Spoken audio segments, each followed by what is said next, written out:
Nous avons le grand plaisir de recevoir aujourd'hui son meilleur spécialiste, M. Patrick Dandré, président de la Société des Amis de Jean de La Fontaine, spécialiste de la littérature et de la culture du XVIIe siècle français, professeur émérite de littérature française du XVIIe à la Faculté des Lettres de la Sorbonne, membre de la Société royale du Canada, Académie des arts, lettres et sciences humaines, membre correspondant de l'Académie des sciences, inscriptions et belles-lettres de Toulouse et de l'Académie nationale des sciences, belles-lettres et arts de Bordeaux.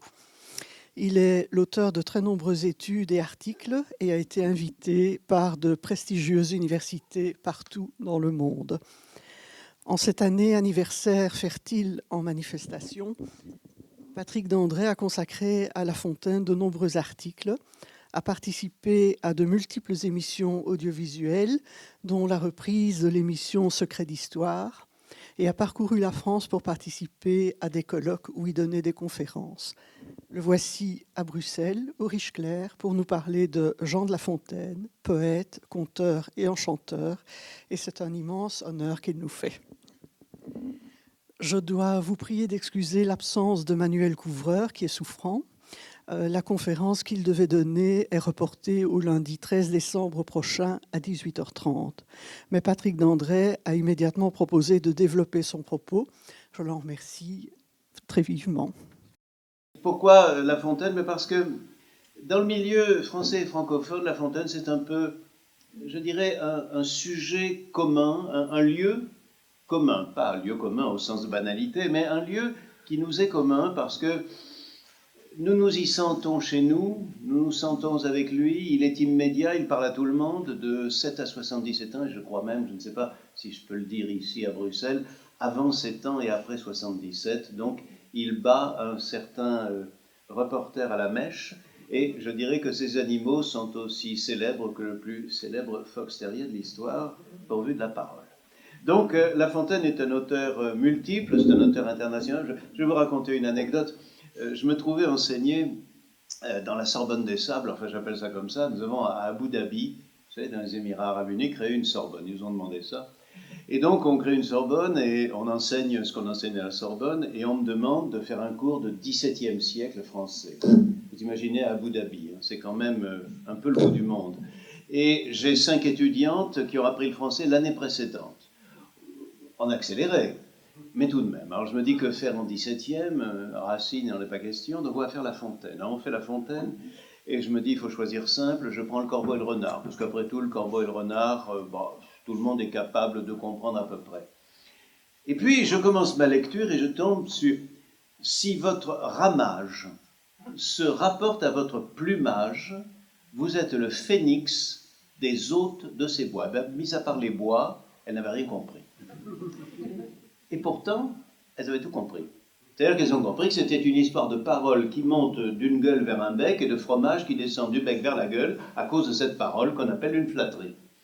Donc La Fontaine, on peut le comprendre, même sans entendre tout à fait le français. C'est un auteur qui a ce charme, il est un peu comme son contemporain Perrault, vous savez, le petit chaperon rouge. Qui d'entre nous a jamais compris la formule de la grand-mère « tire la chevillette et la bobinette cher rat ». La Fontaine est un personnage passionnant, ne serait-ce que par sa vie, par son œuvre, pour tout ce qu'il y a de méconnu en lui. Je suppose qu'ici, en Belgique, les fables font partie de cet attirail, comme en France, où dès le jeune âge, à l'école, on en apprend. Bon, on continue, nous en mettons un peu à tous les niveaux de nos programmes, et puis adulte, on y revient, et plus âgé, au moment de la retraite, on se dit « Ah bah tiens, je vais enfin avoir le temps de me replonger dans les fables de La Fontaine » et au besoin, on les lit au complet, on est tout surpris qu'il y en ait tant et qu'elles soient si différentes les unes des autres. Le bonhomme, c'était quelque chose d'autre. C'était un créateur beaucoup plus complexe, un poète beaucoup plus varié. Je vais vous dire un mot de sa vie pour commencer, pour savoir qui il était. Et comme je viens d'un pays où nous sommes en campagne électorale permanente, et qu'en particulier, vous savez que nous nous apprêtons à changer de président de la République ou à garder le même, ça on le saura dans quelques mois, nous avons une grande manie des courbes statistiques, des courbes de popularité. Je ne sais pas si ici, à Bruxelles, vous êtes très favorables aux courbes, mais nous vivons dans les courbes. Il y a des courbes qui se croisent, etc. Alors, je me suis dit, tiens, pour vous présenter la vie de La Fontaine, je vous donne deux courbes. La courbe de sa vie, alors c'est la dégringolade absolue, sa notoriété sociale, et la courbe de son œuvre, sa notoriété de poète, et ça, c'est la courbe merveilleusement ascendante. Sa vie en deux mots. Vous avez un fils de famille né dans la ville de Château-Thierry, qui est au nord de Paris, à quelques dizaines de kilomètres, une centaine de kilomètres, et qui est d'une famille qui progressivement s'enrichit, de bourgeoisie en voie d'anoblissement, qui possède des terres, des rentes, des charges, c'est-à-dire des offices administratifs que l'on achetait à l'État pour ensuite se rançonner sur la population, qui possède des titres et qui, de surcroît, a acheté tout récemment, son père, un bel hôtel particulier qui est maintenant devenu le musée Jean de La Fontaine de Château-Thierry. Je vous invite à le voir, c'est une très jolie maison de la fin du XVIe, début XVIIe. Donc, des possibilités. Ce jeune homme fait des études dans sa ville, va à Paris apprendre le droit, comme tout le monde. On apprenait le droit comme de nos jours, on va à l'ENA. Vous voyez, c'est une partie des choses pour administrer, ensuite c'était utile. Très curieusement, alors là commence une bizarrerie, il entre à l'Oratoire, qui est une institution religieuse un peu bizarre, où on formait avec assez d'austérité les futurs enseignants. Qu'est-ce qu'un fils de famille aîné va faire dans un ordre religieux? On met des cadets dans l'ordre religieux, ils ne peuvent pas succéder pour éviter de séparer l'héritage, un aîné. Il y reste un an, et il en sort en disant qu'il y a lu L'Astrée plus que son bréviaire. L'Astrée, c'est un roman d'amour. Bref, il n'avait pas vraiment la vocation, il s'est fourvoyé.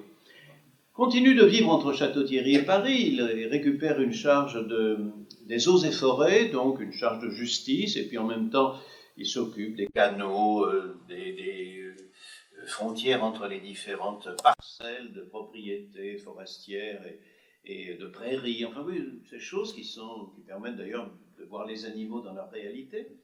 Et puis, en même temps, il vit à Paris, il fait des alternances, dans un groupe de jeunes poètes, Cornaquet parle de plus âgés, de poètes qui sont, je dirais, les futurs esprits de l'avenir. Ce ne sont pas des poètes qui sont très connus, parce que tout le monde ne devient pas aussi célèbre, mais il fréquente des gens comme Furetière, qui créera le premier dictionnaire français, il fréquente des gens comme Paul Pélisson, qui deviendra le grand ami de Mademoiselle de Scudéry et un des grands poètes de la préciosité. Il se forme peu à peu, et il nous dit, on a très peu de confidence de lui, et tout ce que je vous raconte, c'est le peu que nous en savons, il nous dit qu'il a constitué des cahiers dans lesquels il note tout ce qu'il trouve de beau chez les poètes qu'il lit, pour ensuite le remettre dans son œuvre. Vous savez, à cette époque-là, la propriété littéraire, c'était très peu de choses. Ce qui l'intéressait, donc, c'était de créer des formes intéressantes, des modèles, en somme, qui allaient ensuite lui permettre d'enrichir ses propres poèmes. En 1654, on ne sait pas trop pourquoi, il publie une traduction en vers, aménagée, d'une pièce de Terence, qui est le grand poète élégant de la latinité. C'est un critère, si vous voulez, de modernité, de traduire Terence, parce que Terence est à la mode dans le milieu mondain, du milieu de la décennie 1650-1660. Nous sommes dans une France qui va sortir de la guerre civile, sort de la fronde, qui va bientôt régler ses problèmes de guerre étrangère, et on aspire à quelque chose d'élégant, ce qui va devenir le grand classicisme français de Louis XIV, si vous voulez, une civilisation du raffinement, de l'élégance, de la nuance, du sens de la langue. Et cette traduction n'a absolument aucun succès. C'est-à-dire que ce Terence passe complètement inaperçu. Notre homme continue à tenir salon à Château-Thierry. Il a épousé une femme qui a elle-même un salon. Et donc il est un peu, je dirais, le grand intellectuel de là-bas. Hein. Le salon de La Fontaine, c'est là qu'on va quand on a envie d'entendre ce qui se dit en littérature à cette époque-là. Et l'oncle de sa femme, en 1658-57, 58-57 sans doute, le met en relation, alors à la suite de pas mal de tractations que nous ne savons pas, mais avec le surintendant des finances, Nicolas Fouquet, qui va devenir le grand homme du règne, c'est du moins ce que l'on pense. Quand Mazarin sera mort, il lui succédera. Il est en passe de devenir Premier ministre. Voilà ce que Fouquet pensait. Et comme toujours, les destins ne sont pas ce que l'on peut supposer. Quoi qu'il en soit, en 1957, La Fontaine entre chez Fouquet, patronné par Pélisson. Vous savez, je vous ai déjà nommé ce poète mondain, qui est un peu le ministre de la Culture de Fouquet. Et il y entre en offrant à Fouquet un poème, un très beau poème, qui s'appelle Adonis, que Paul Valéry nous a découvert, a révélé, et sur lequel il a écrit des propos magnifiques. C'est un poème compliqué, c'est une idylle héroïque, c'est un poème d'amour, mais en même temps un peu épique, et où on raconte les amours d'Adonis avec Vénus, la déesse. Et puis, ce poème plaît beaucoup. Et d'ailleurs, déjà, chez Fouquet, il y a une dame qui a repéré le génie de La Fontaine, elle s'appelle Madame de Sévigné. Elle aura un certain succès dans les lettres, à tout le sens du mot lettre. Elle en écrira beaucoup. Et donc, il a un début, si vous voulez, de carrière, et Fouquet lui demande d'écrire des vers de circonstance. Quand Madame Fouquet met un enfant au monde, La Fontaine fait un poème sur la question. Comme il est un peu étourdi et que ça n'est pas vraiment l'essentiel de son propos, parfois il se trompe sur le nombre d'enfants qu'a encore Fouquet. Alors ça permet de faire un deuxième poème pour dire, c'est pas du tout que je m'en moque, c'est simplement que vous en perdez, vous en mettez au monde, on s'y perd, alors je me suis trompé, mais c'est pas très grave. Voilà, il s'amuse à cela, et il a avec Fouquet, avec ce grand homme donc d'État, cet homme qui est un homme de finance, une relation un peu semblable à celle de Marot autrefois avec François Ier, vous voyez, une relation de confidence, de familiarité, d'élégance, d'aisance, pleine de respect, mais d'un respect, vous voyez, qui est orné d'une sorte de familiarité. En même temps, Fouquet lui demande de rédiger la description d'un domaine qu'il est en train de faire ériger au sud de Paris, près de Melun, qui s'appelle Vaux, le château de Vaux-le-Vicomte. Certains d'entre vous le connaissent peut-être. Si vous ne le connaissez pas, vous avez la grande chance d'avoir encore à le découvrir. C'est un palais de rêve, c'est un palais enchanté, c'est un domaine merveilleux où Fouquet fait travailler l'élite des artistes qui vont devenir les artistes de Versailles. Les jardins sont de Lenôtre, l'architecture est de Levaux, les peintures et la décoration sont de Lebrun. Et La Fontaine va en faire la description. Vous voyez, excusez du peu, décidément, Fouquet avait le vent en poupe. Et ce château, qui est un peu le début de l'architecture française, du classicisme, ce château, d'ailleurs, une toute petite anecdote, c'est sur les plans du pavillon central, du lieu où vont se réunir les différents axes de déambulation du château, une sorte de grande salle qui monte sur la totalité des étages avec un dôme.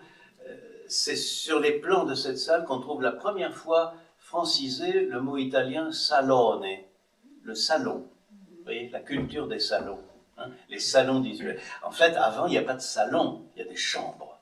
Et le mot salon entre à l'occasion de Fouquet, de ce milieu qui est un milieu élégant, un milieu de conversation, un milieu littéraire, un milieu artistique, un milieu de gens qui vont compter dans la suite et qui détermine le goût qui sera celui de la cour de Louis XIV. La cour de Louis XIII n'est pas à ce niveau-là. Oui. Et donc, il y a là quelque chose qui se met en place. Louis XIII était un Bourbon, hein, ce n'était pas un Valois. Les Valois avaient beaucoup d'élégance, de charme italien. Louis XIII crachait encore le vin rouge dans le décolleté des dames parce que ça l'amusait de bien viser. Alors, vous voyez le niveau. Il faisait des choses plus sérieuses, Louis XIII, mais enfin, il faisait ça quand même. Alors, la cour de Louis XIV, la cour de Versailles, ça sera pour plus tard, mais pour l'instant, la cour de Fouquet, c'en est un peu la répétition générale. Oui. Et donc, La Fontaine est dans ce milieu, il va rédiger ce texte de Vaux et il va le rédiger sous la forme d'un songe. En effet, Fouquet a demandé à un autre qui s'appelle Félibien, en même temps, en parallèle, de rédiger la description sérieuse. Félibien deviendra d'ailleurs le rédacteur des fêtes du roi et le descripteur des bâtiments du roi quand Louis XIV aura pris le pouvoir. Pour l'instant, Félibien fait une description très sérieuse de Vaux, et puis La Fontaine fait un songe. Il se prénomme Acanthe, et il imagine qu'il rêve Vaux achevé, un jour, une nuit plutôt, une nuit où il songe et où il va déambuler dans le jardin, dans les châteaux, il va rencontrer des fées. Il va y rencontrer une dame qu'il aime, parce qu'il faut toujours qu'il y ait une dame que l'on aime. Il va voir l'amour danser et faire danser les muses à la lumière de la lune. Il voit aussi un saumon et un esturgeon qui sont remontés de l'océan pour voir les merveilles de Vaux et qui vont parler entre eux. Ce sont les premiers animaux parlants de l'œuvre de La Fontaine. Il y voit un cygne qui chante et qui chante si bellement parce qu'il va mourir qu'on met très très vite un célèbre chanteur qui s'appelle Lambert et on essaie de comparer les deux chants. C'est le plus beau, le chant de l'homme ou le chant du cygne? Oui, là encore, hein, les animaux, les hommes.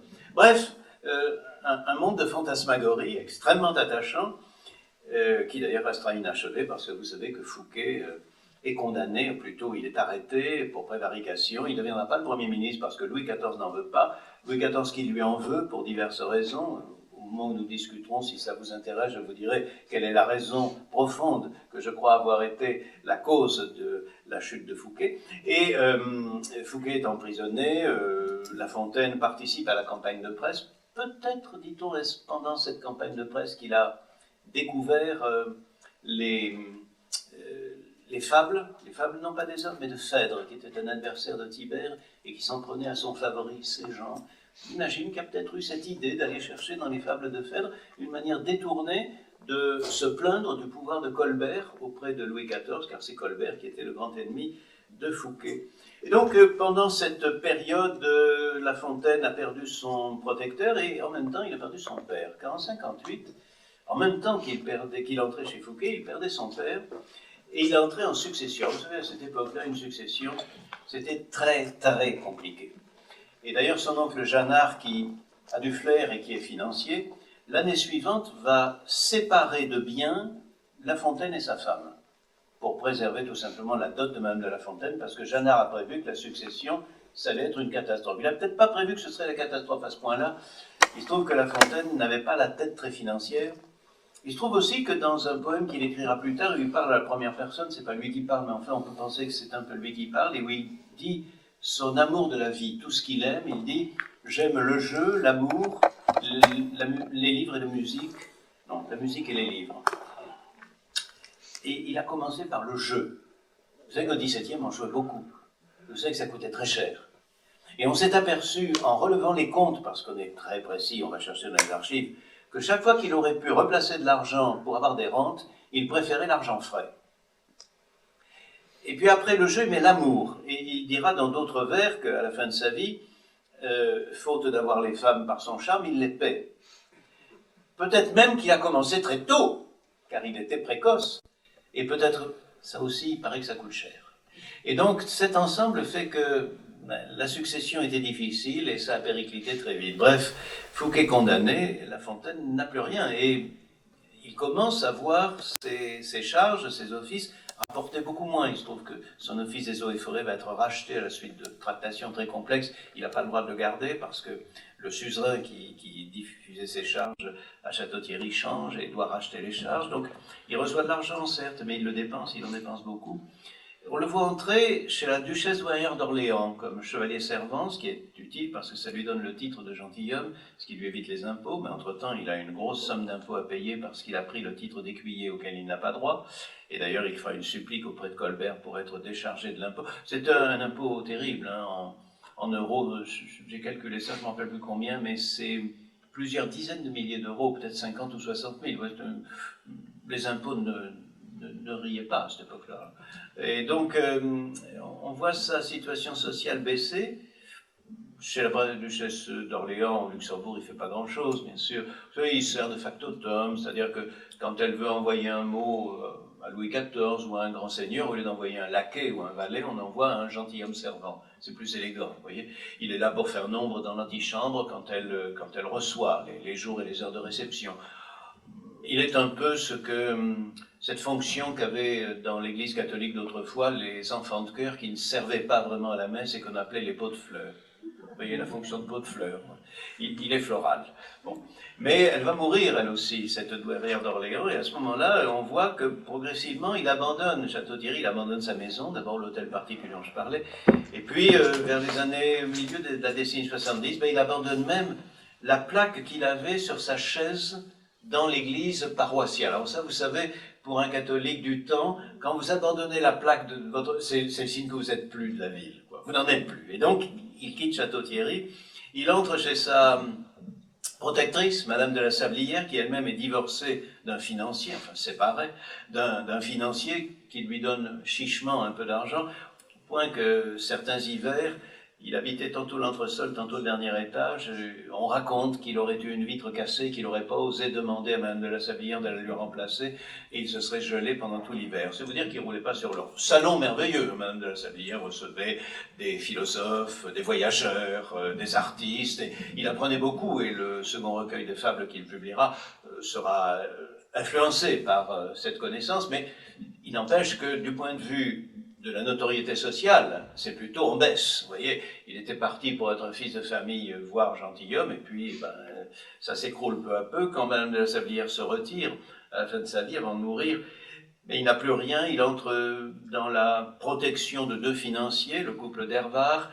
Il reçoit de temps en temps des subsides en écrivant des poèmes à quelques grands seigneurs. Il entre un peu dans la clique des Vendôme et des Conti, qui sont des seigneurs assez libertins. Il rime pour eux des poèmes un peu de circonstance. Et lorsqu'il va mourir en 1695, suite d'une très longue vie, il mourra ruiné. De toute petite rente qui lui reste pour ne pas mourir de faim, ce n'est pas la fin de Verlaine, vous savez, dont on dit que c'était une honte, dans tous les articles de journaux, de dire cette parenthèse de Verlaine, c'est une honte, il habite près du Panthéon. Comment peut-on laisser un si grand poète habiter un quartier si sordide? Si vous saviez actuellement le prix du mètre carré près du Panthéon à Paris, on se dit que les choses évoluent beaucoup. Quoi qu'il en soit, il meurt presque ruiné et sa trajectoire sociale, c'est donc une chute. Il n'a pas fait souche. Sa femme, il en a été séparé très tôt. Il a eu un fils, mais il ne le voyait plus, il ne s'en occupait pas. Il est solitaire, il est sans argent. Il ne laisse rien, pas d'héritage, mais l'héritage qu'il laisse, c'est l'héritage poétique. Et là, c'est l'autre courbe à laquelle j'en viens maintenant. Je vous ai laissé, là, je vous l'ai laissé à Vaux, après l'échec de l'eunuque, où il écrit donc Adonis, le songe de Vaux.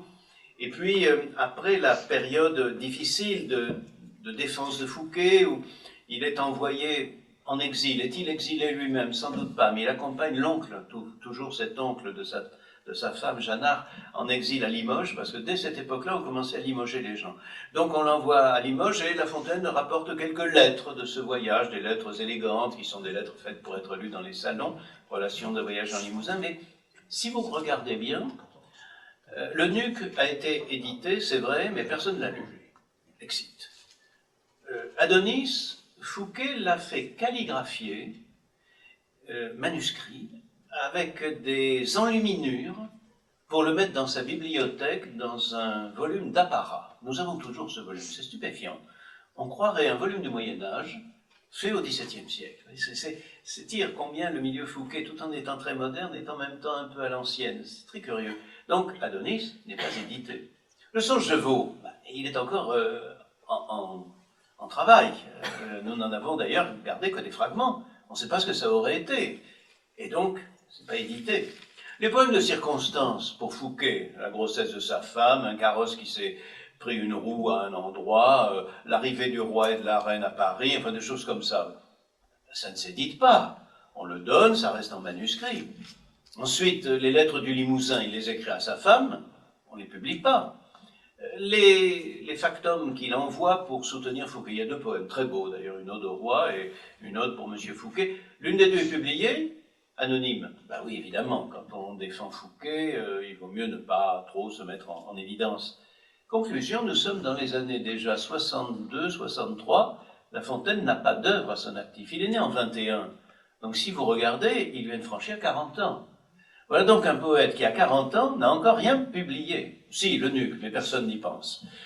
Et en 64, on ne sait pas trop comment, il a l'idée de publier quelques contes. D'abord 2, et puis ça marche alors davantage. Et un premier recueil de contes apparaît en 64, assez olé olé, assez léger. Des contes qui sont assez gaulois, oui, dans une veine qui fait un peu vieille France, un peu Marot, un peu XVIe siècle.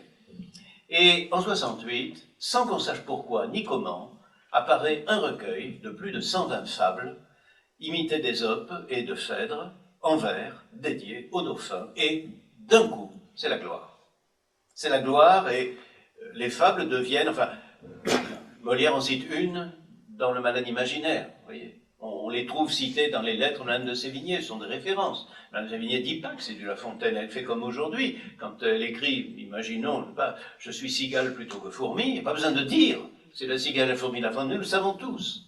C'est de l'implicite. Il a créé d'emblée, sans qu'on sache trop d'où ça vient, une œuvre qui s'impose comme, je dirais, un lieu de rencontre et d'identification d'une culture et d'une langue. Ça va être suivi d'un texte moins connu, mais qui mériterait de l'être, Les Amours de Psyché et de Cupidon, à nouveau une mythologie, sans doute un souvenir de l'époque Fouquet, qu'il entoure d'ailleurs d'une promenade de 4 amis déambulant dans les jardins de Versailles en cours de fabrication, hein, parce que Versailles se construit peu à peu, et qui est un éloge de Louis XIV et de Colbert, éloge extrêmement puissant, très bien informé. J'ai réussi à montrer que, visiblement, il est informé par la toute petite équipe qui est autour de Colbert, ce qu'on appelle la petite académie, qui laisse penser que la petite académie lui a donné des renseignements que les autres n'ont pas, ce qui prouve que sa fidélité à Fouquet, bon, ben, les autres se sont tous ralliés, donc il se rallie aussi. Et à ce moment-là, fable dédiée au dauphin, le dauphin a 7 ans, il entre chez les hommes, il quitte les femmes, et il va devenir l'élève de France le plus célèbre. On lui cherche un précepteur. On lui cherche une équipe préceptorale. Et mon hypothèse, c'est que des amis bien placés de La Fontaine, sachant qu'il est sans le sou et qu'il vient de publier ce recueil formidable, ont peut-être pensé qu'il pourrait être de quelque chose dans l'éducation du dauphin. Vous savez qu'à la même époque, le labyrinthe de Versailles va être transformé en labyrinthe des fables, fables ésopiques. Et c'est Perrault qui va s'en occuper. Et on va demander à Benserade de rimer les vers qu'on mettra sur le piédestal des statues des fontaines représentant les fables, les animaux des fables. C'est pas La Fontaine. Mais qui pourrait supposer, qui pourrait refuser de penser qu'en 69, au moment où on cherchait un précepteur, je lève le suspens, ce sera Bossuet, mais qui pourrait penser que écrire Les Amours de Psyché avec cet entourage d'éloges véhéments de Versailles et de Louis XIV, ce n'est pas de la part de l'auteur des fables une candidature au préceptorat du dauphin. Ça n'a pas marché. Pourquoi ça n'a pas marché ? Je vais vous le dire par une réponse qui va se chercher un peu plus loin, en 1683. Il est candidat pour la 2e fois à l'Académie française, il mérite d'y être, ses amis littéraires sont tout à fait pour, mais le clan des dévots et le clan du roi, parce qu'à cette époque-là, à l'Académie française, il y avait des clans. Ça a certainement beaucoup changé, mais il y avait des clans. Et le clan des dévots et le clan du roi ne veulent pas de lui, et pourquoi ? Parce que les contes. C'est ça le véritable obstacle. C'est pas les fables, on a dit, c'est un brûlot politique, pas du tout. Les fables, bon, ben, il dit du mal de tout le monde, y compris les rois, ben, ça fait partie du genre. Non, c'est les contes. Comprenez, Louis XIV a dû se dire, est-ce que je mets mon gosse entre les mains d'un type qui peut écrire des choses pareilles sur les filles et sur les femmes, et notamment sur les nonnes. Parce qu'alors, le milieu des abbayes en prend beaucoup. Vous savez que son premier poème que Madame de Sévigné avait tellement aimé, c'était une lettre à une abbesse dont il expliquait que la nuit, il allait coucher avec elle. Les abbesses, ordinairement, ça ne fait pas ça. Et il y a beaucoup d'abbesses dans les contes de La Fontaine. Donc tout ça fait que, vraisemblablement, aussi bien pour devenir précepteur du dauphin que pour devenir académicien, ça lui crée des problèmes. Bon, il sera finalement élu.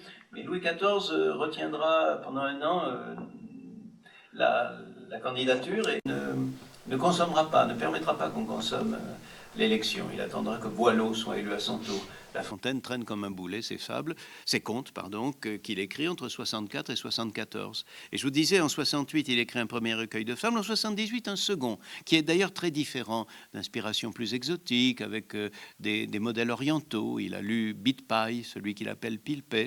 Et avec tout ça, on a un second recueil qui a peut-être un petit peu moins de succès, mais pour nous, beaucoup plus de profondeur, avec des fables où il parle davantage de lui-même, qui sont très souples, le genre est vraiment très assoupli, il devient une forme de la poésie, de la littérature en général.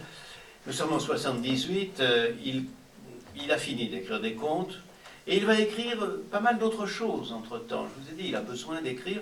J'ai un jour fait le conte. Alors je vais vous le lire parce que je ne peux pas vous le lire de mémoire. Je me souviens un jour, j'ai lu ce que vous allez entendre maintenant. C'était à Zagreb et j'étais traduit par 2 professeurs d'université qui étaient dans les cabines. Et je me suis mis à lire la chose suivante.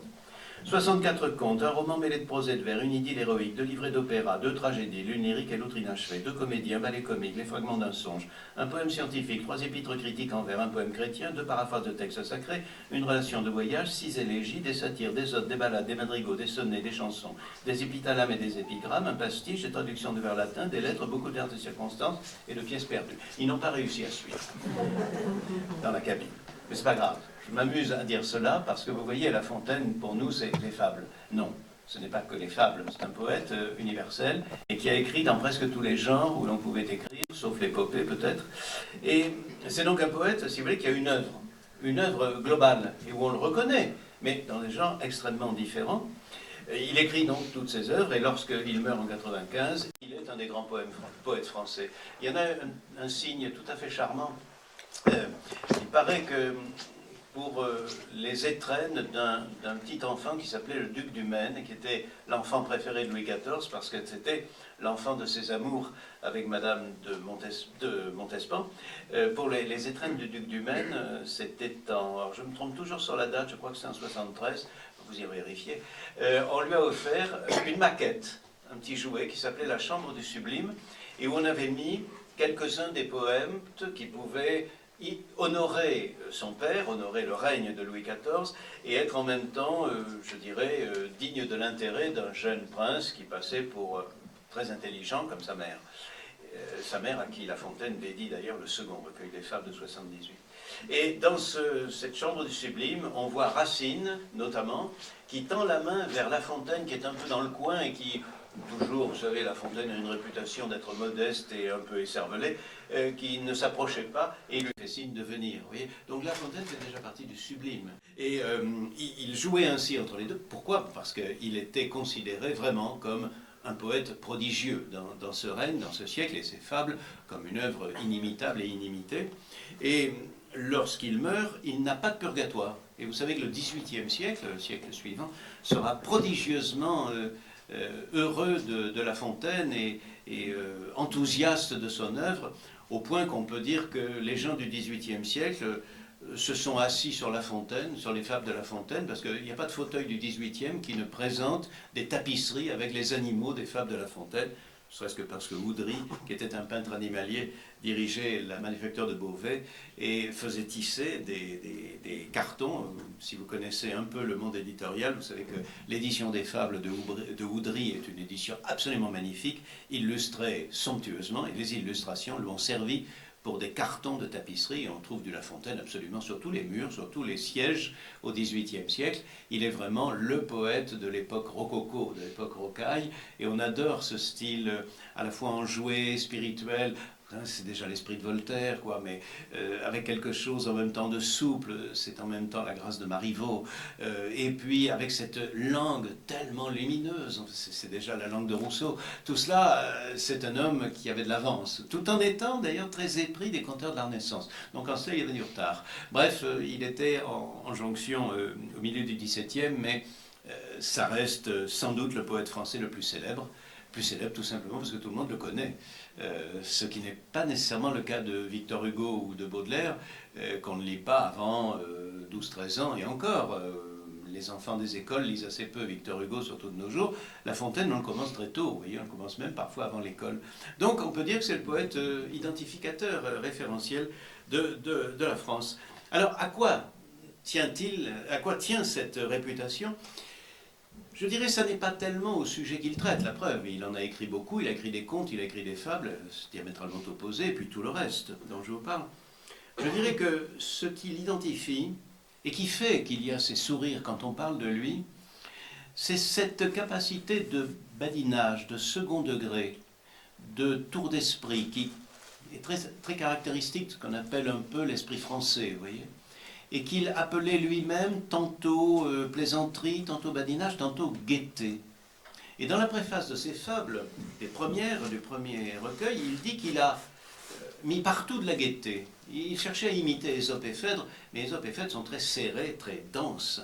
Et il dit que cette brièveté qui rend de faire recommandable n'est pas à la portée d'abord de son talent à lui, mais aussi de sa langue, parce que le français est une langue qui diffuse beaucoup. Nous avons beaucoup de mots.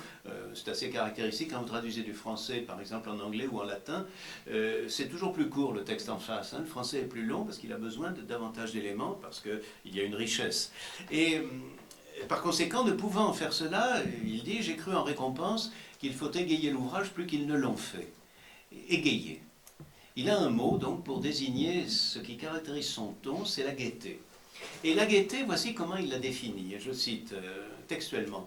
Je n'appelle pas gaieté ce qui excite le rire, mais un certain charme, un air agréable qu'on peut donner à toutes sortes de sujets, même les plus sérieux.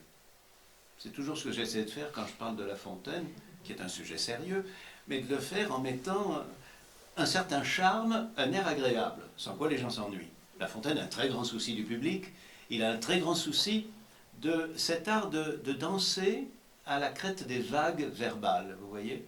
Et cette gaieté, c'est un peu le refus du prosaïque. Je dirais que c'est la lumière, vous voyez. Il y a une similitude, me semble-t-il, entre La Fontaine et Mozart. Quand vous entendez Mozart, je ne dis pas que c'est toujours gai, par exemple le Requiem, et malgré tout, il y a un certain charme, un air agréable, qu'on peut donner à toutes sortes de sujets, même les plus sérieux. Même le Requiem a un certain charme, un air agréable. Même quand il fait peur, même quand il est terrifiant, La Fontaine a cet agrément, vous voyez. Et cet agrément, à quoi tient-il? Eh bien, il tient... Ah, je ne vais pas vous le dire tout de suite.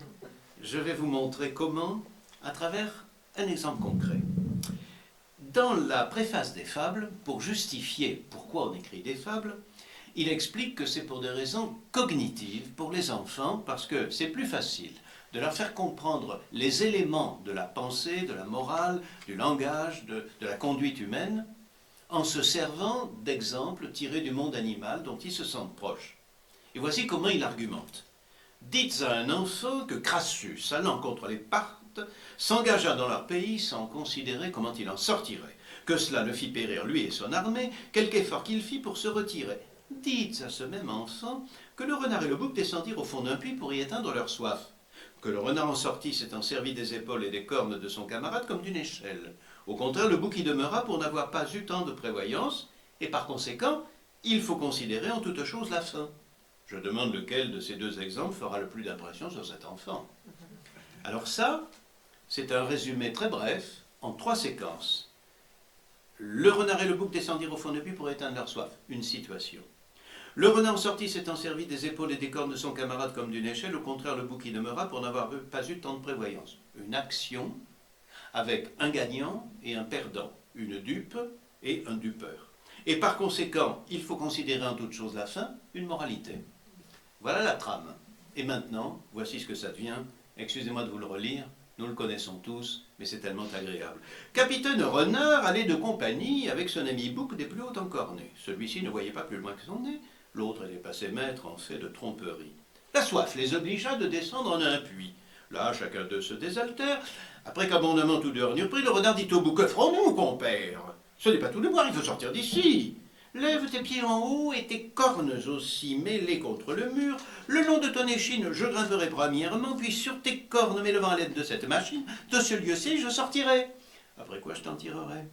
Par ma barbe, dit l'autre, il est bon, et je loue les gens bien sensés comme toi. Je n'aurais quant à moi jamais trouvé ce secret, je l'avoue. Le renard sort du puits, laisse son compagnon, et lui voulut faire un beau sermon pour l'exhorter à patience.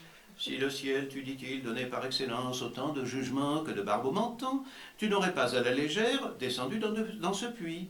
Or, adieu, j'en suis hors. Tâche de t'en tirer, et fais tous tes efforts. Car pour moi, j'ai certaines affaires qui ne me permettent pas d'arrêter en chemin. Toute chose, il faut considérer la fin. Si vous avez bien écouté, vous avez reconnu les 3 phrases. Hein? Ils ont soif, ils descendent, ils s'élèvent, et en toute chose, il faut considérer la fin. L'écart entre les 2 versions, c'est l'écart de la gaieté.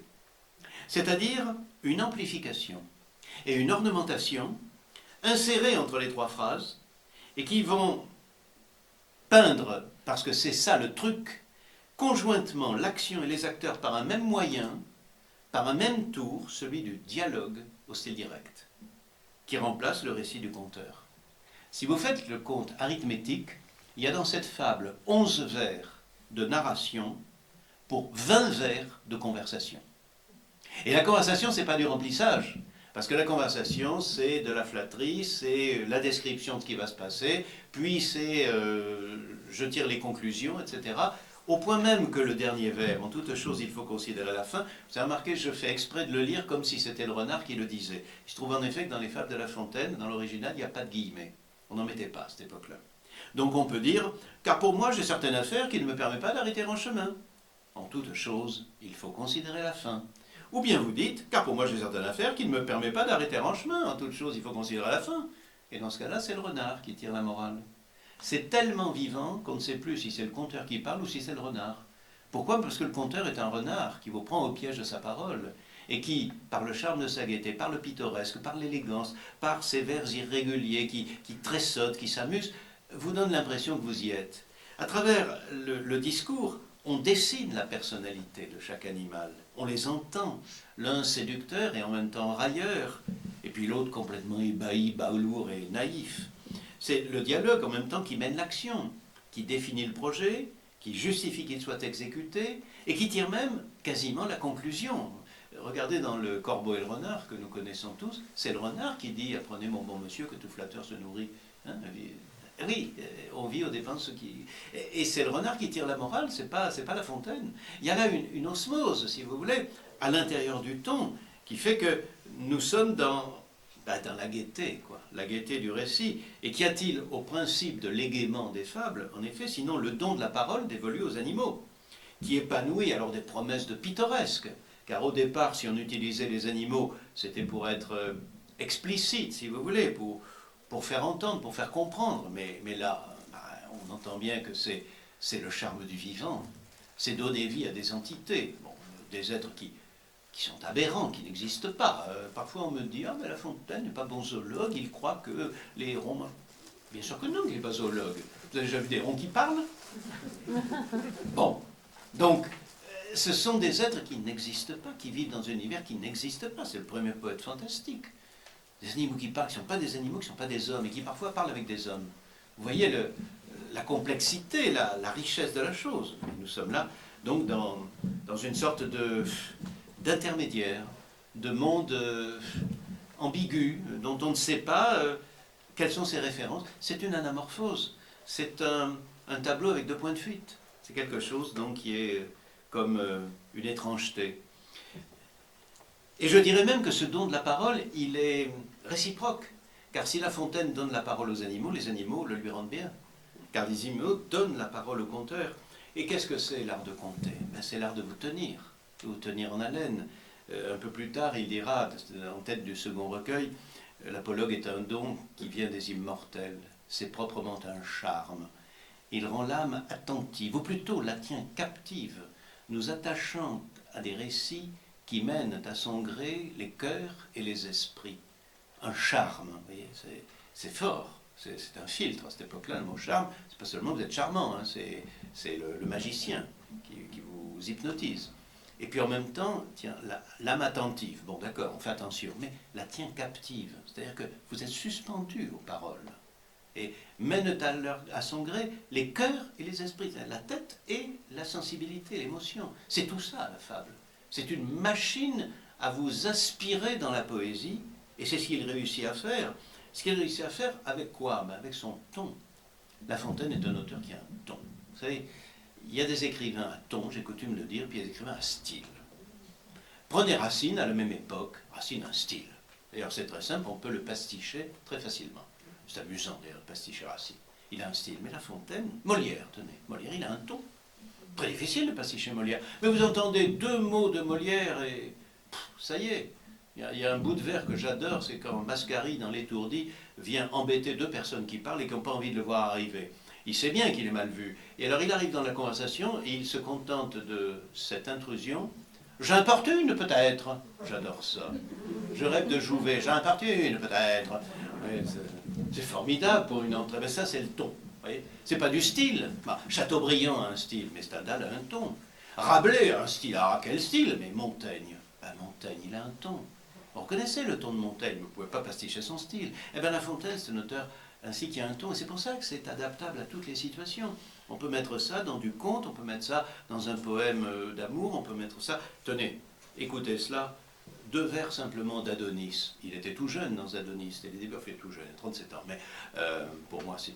Mais jeune au sens où il n'avait rien écrit encore.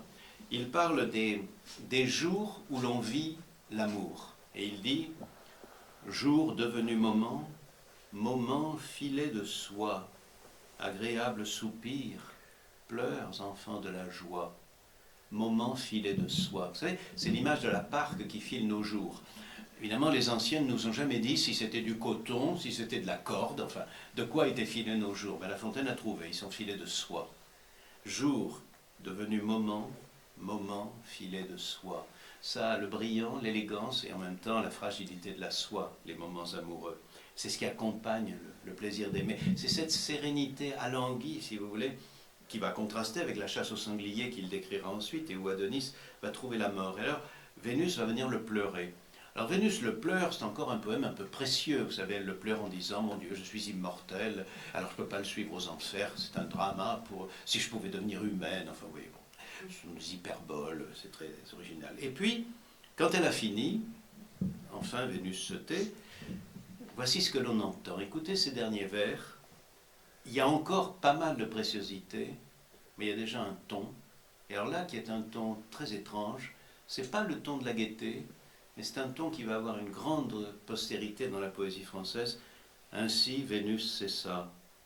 Les rochers à ses cris, quittant leur dureté, répandirent des larmes. Zéphyr en soupira. Le jour voilà ses charmes. D'un pas précipité sous les eaux, il s'enfuit et laissa dans ces lieux une profonde nuit.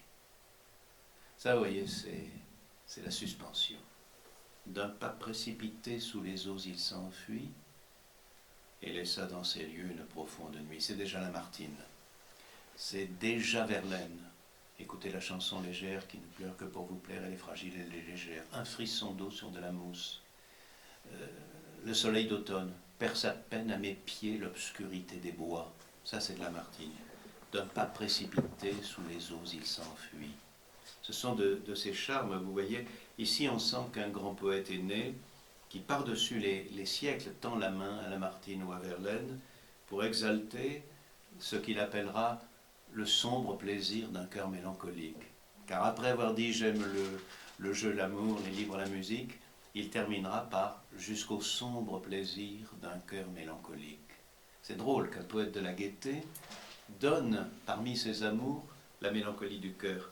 C'est bien le signe qu'il a une lyre avec 100 cordes et que sa clé, c'est l'art de compter.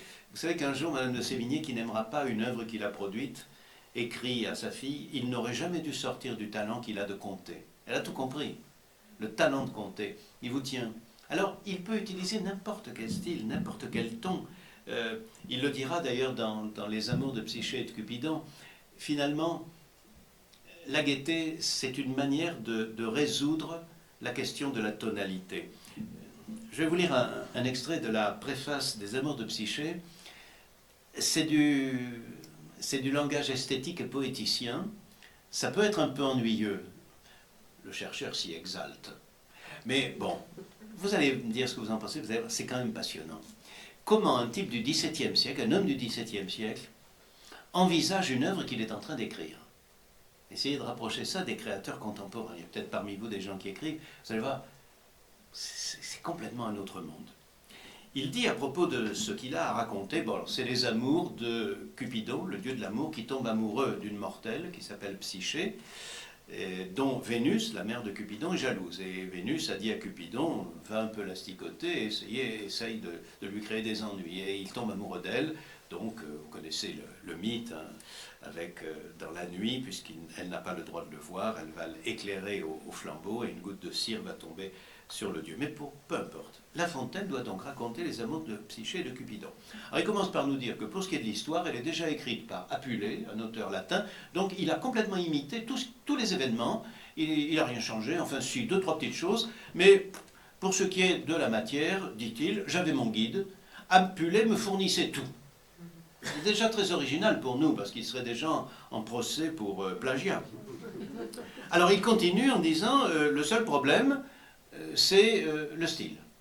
Parce qu'après tout, c'est la seule chose qu'il apporte. Il n'y a rien à dire de neuf. Tout a déjà été écrit. Mais il faut écrire différemment pour plaire à son goût. Alors, il dit, je ne savais quel caractère choisir. Par caractère, il veut dire le type d'écriture.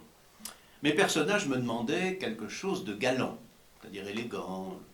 Leurs aventures étant pleines de merveilleux, c'est-à-dire d'héroïque, de divin, en beaucoup d'endroits, me demandaient quelque chose d'héroïque et de relevé.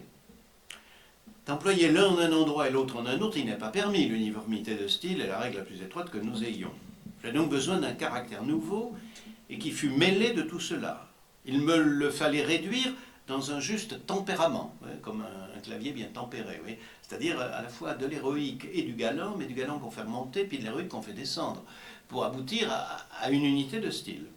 J'ai cherché ce tempérament avec un grand soin, que je l'ai ou non rencontré, c'est ce que le public m'apprendra. Mon principal but est toujours de plaire. Pour en venir là, je considère le goût du siècle. Or, après plusieurs expériences, il m'a semblé que ce goût se porte au galant et à la plaisanterie. Le galant, l'élégance et la plaisanterie. Dans un conte comme celui-ci, qui est plein de merveilleux, à la vérité, mais d'un merveilleux accompagné de badinerie, propre à amuser des enfants, il a fallu badiner depuis le commencement jusqu'à la fin. Il a fallu chercher du galant et de la plaisanterie. Et quand il ne l'aurait pas fallu, mon inclination m'y portait, peut-être y suis-je tombé en beaucoup d'endroits contre la raison et la bienséance. Alors vous voyez, son problème, c'est de trouver le ton dans lequel il va raconter ça. Ce qu'il cherche, c'est un ton. Rien d'autre que ça. Et un ton qui convienne à une matière qui lui est fournie toute clé en main et qui est contradictoire. Et alors que fait-il? Pour s'approprier ce conte de jadis, il lui a approprié un ton qui unifie les disparates en prenant un recul qui est le recul du badinage. C'est-à-dire que vous pouvez traiter le galant et le merveilleux, mais un merveilleux qui est un peu pour enfants, en les prenant à distance. Si vous voulez traiter en termes galants l'héroïque. Et de la sorte, vous avez un héroïque légèrement tempéré, à distance, un peu comme les mémoires de Zeus de Maurice Druon. Vous parlez de mythologie, mais vous en parlez avec un certain amusement. Que va-t-il faire? Il va créer Psyché comme une personne naïve. La naïveté, c'est excellent, parce que vis-à-vis de la naïveté, vous pouvez toujours avoir une légère distance. C'est-à-dire qu'il raconte toutes ces aventures qui sont mélodramatiques en quelque sorte, mais il les raconte avec une telle distance, et puis de temps en temps des amusements dans la voix, des adjectifs qui ne sont pas tout à fait ce qu'il faudrait, qu'on est enchanté de suivre cela à cet écart, dans cet écart, vous voyez. Et c'est un art, ça, qu'il a appris dans les contes. C'est dans les contes qu'il a appris ce genre de choses. Pourquoi? Parce que, je vous disais, les contes, c'est scabreux, c'est gaulois. Oui, mais c'est pas ça qui l'intéresse. C'est pas d'écrire une œuvre pornographique, c'est pas le Marquis de Sade. Hein. Non, son but, c'est de savoir comment s'amuser avec ces choses, en ayant l'air de le dire, mais sans le dire, et tout en le disant. Et comment je vais le dire? J'ai pris un conte qui est l'un des plus grivois. Ça s'appelle Les Lunettes. C'est dans les contes de 74 qui sont censurés et qui vont être brûlés vifs, si j'ose dire. Et ça raconte, je vous raconte Les Lunettes, c'est peut-être pas votre lecture ordinaire, Les Lunettes, c'est un jeune jardinier qui s'est fait engager sous un déguisement féminin dans un couvent de nonnes, ou plutôt de nonnettes, toutes charmantes et affriolantes, et qui en a engrossé une. Et il est appelé avec les autres filles de la maison, devant la prieure, avec ses fameuses lunettes, il est appelé à se dénuder pour soumettre à l'œil suspicieux de la lunetière la part de leur anatomie à toutes qui pourrait expliquer cette naissance inopportune et dénoncer, par où il a péché, le loup introduit dans cette candide bergerie. Donc, il faut raconter ça. Comment masquer, déjà, pour le jeune homme, cette partie suspicieuse de son être? Se mettre tout nu pour montrer ce que l'on a entre les jambes, pour un homme, c'est un peu difficile de passer pour une femme. Alors, voici ce qu'écrit La Fontaine. Et là, vous voyez ce que c'est que... Plus son esprit a songé ce travail, moins il espère échapper d'un tel pas. Nécessité, mère de stratagème, lui fit. Eh bien, lui fit en ce moment lier, et quoi? à foin, je suis court moi-même, ou prendre un mot qui dise honnêtement ce que lia le père de l'enfant. Comment trouver un détour suffisant pour cet endroit? Alors le conte, là, prend une digression pour expliquer comment les orifices par lesquels le corps de l'homme et le corps de la femme révélaient à l'origine leur intimité aux yeux de tout le monde. Ça les gênait, alors Dieu décida de les fermer par un lacet. On a donc lacé les corps de l'homme et de la femme entre les deux jambes, mais le lacet de la femme a été coupé très court, et puis le ciseau a laissé un peu plus lâche le lacet de l'homme, et il y a donc quelque chose qui dépasse. Et voici ce qu'il dit. L'homme et la femme eurent également de quoi fermer une telle ouverture. La femme fut lacée un peu trop drue. Ce fut sa faute, elle-même en fut cause, n'étant jamais à son gré trop bien close. L'homme au rebours, et le bout du tissu rendit en lui la nature perplexe. Bref, le lacet, à l'un et l'autre sexe, ne put cadrer, et se trouva, dit-on, aux femmes courts, aux hommes un peu longs. Il est facile à présent qu'on devine ce que lia notre jeune imprudent, c'est ce surplus, ce reste de machine, bout de lacet aux hommes excédents. D'un brin de fil il l'attacha de sorte que tout semblait aussi plat qu'au nain. Vous voyez comment c'est fait? En fait, ça n'intéresse pas tellement de raconter le sexe masculin et le sexe féminin. Ce qui l'intéresse, c'est de tourner autour et de trouver des périphrases et de s'amuser avec un récit. C'est de dire qu'il dit et pourtant sans dire. C'est cette espèce de voile de gaz, comme il dit, gazer les nudités, gazer les grossièretés et le mettre de façon élégante. Alors, je vous raconte quand même ce qui se passe. Hein. La chose en question, elle échappa. Ben oui, sous l'effet de toutes ces filles nues, il a une réaction humaine, au sens de l'homme masculin. Elle échappa, rompit le fil d'un coup, comme un coursier qui romprait son licou. Hein. Vous voyez, là encore, la métaphore. C'est pas du tout une métaphore sadienne, ça, pour le sexe humain se dressant. Et sauta droit, ben quoi, au nez de la prière, en effet, elle était penchée, là, faisant voler lunettes tout à l'heure jusqu'au plancher. Il s'en fallut bien peu que l'on ne vit tomber la lunetière. Et voilà pourquoi le conte s'appelle Les Lunettes. C'est les lunettes qui ont sauté du fait de ce bout de lacet qui s'est échappé. Mais bon, c'est l'art de la connivence, vous voyez, c'est pas grivois du tout, c'est même pas obscène, parce que c'est un plaisir de second degré, c'est un plaisir de langage. C'est le plaisir de voir comment il va s'en sortir. Et donc c'est une souplesse d'écriture, un jeu avec le lecteur, ça il le fait très souvent, l'intrusion d'un faux effarouchement, l'art d'amuser en montrant qu'on s'amuse, vous voyez, pour nous mettre en connivence avec lui. Or, ces jeux de laconisme et de digression, parce que le récit tout à coup va très vite, et puis à d'autres moments il s'arrête, il nous fait une énorme digression sur l'histoire de l'homme et de la femme qui ont été lacés, c'est tout à fait en dehors du conte. Cet art de l'évidence et puis de l'allusion, des passages complètement allusifs, d'autres complètement évidents. Cette intrusion aussi du conteur à Éclipse. Vous avez remarqué que de temps en temps il dit « Foin, je ne peux pas raconter, mais comment vais-je faire ?» à l'intérieur de son texte, qui donne l'impression d'une conversation vivante.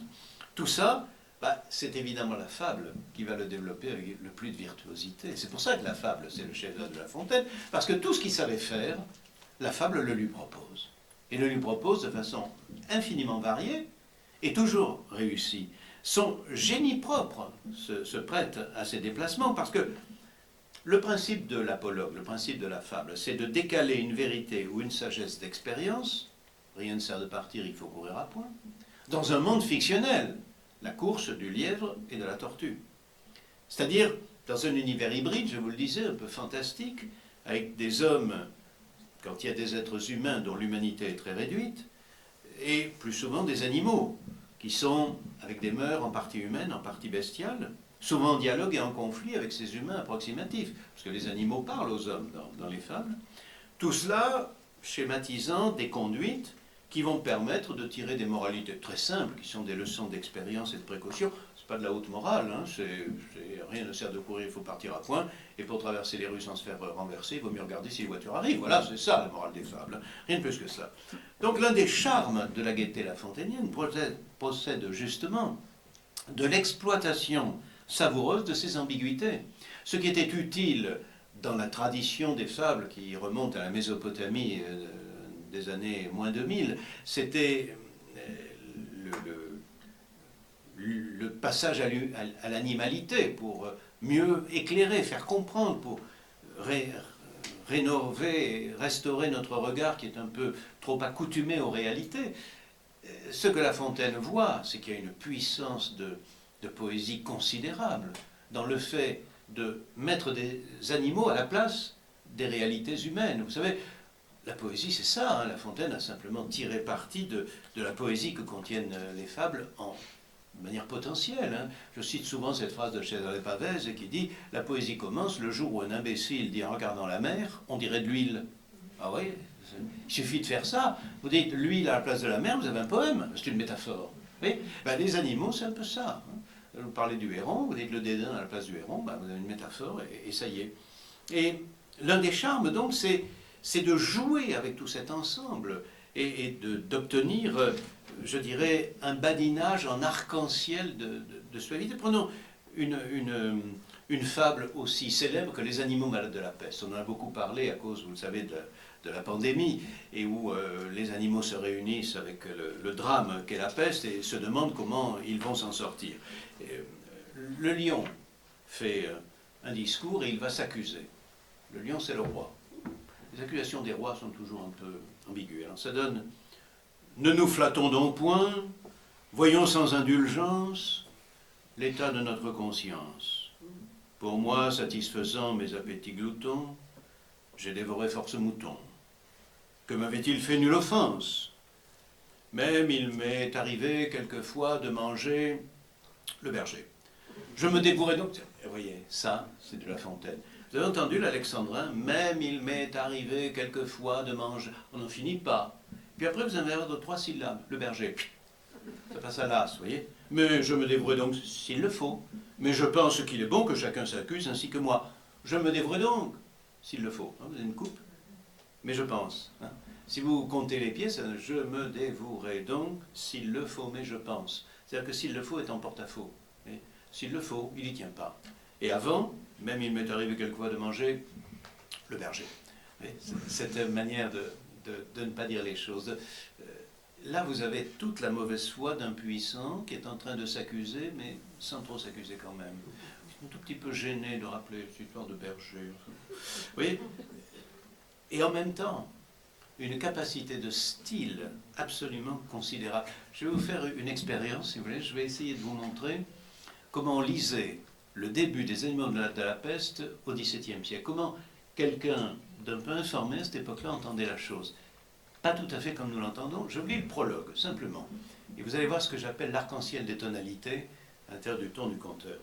Un mal qui répand la terreur, mal que le ciel en sa fureur inventa pour punir les crimes de la terre, la peste, puisqu'il faut l'appeler par son nom, capable d'enrichir en un jour l'Achéron, faisait aux animaux la guerre.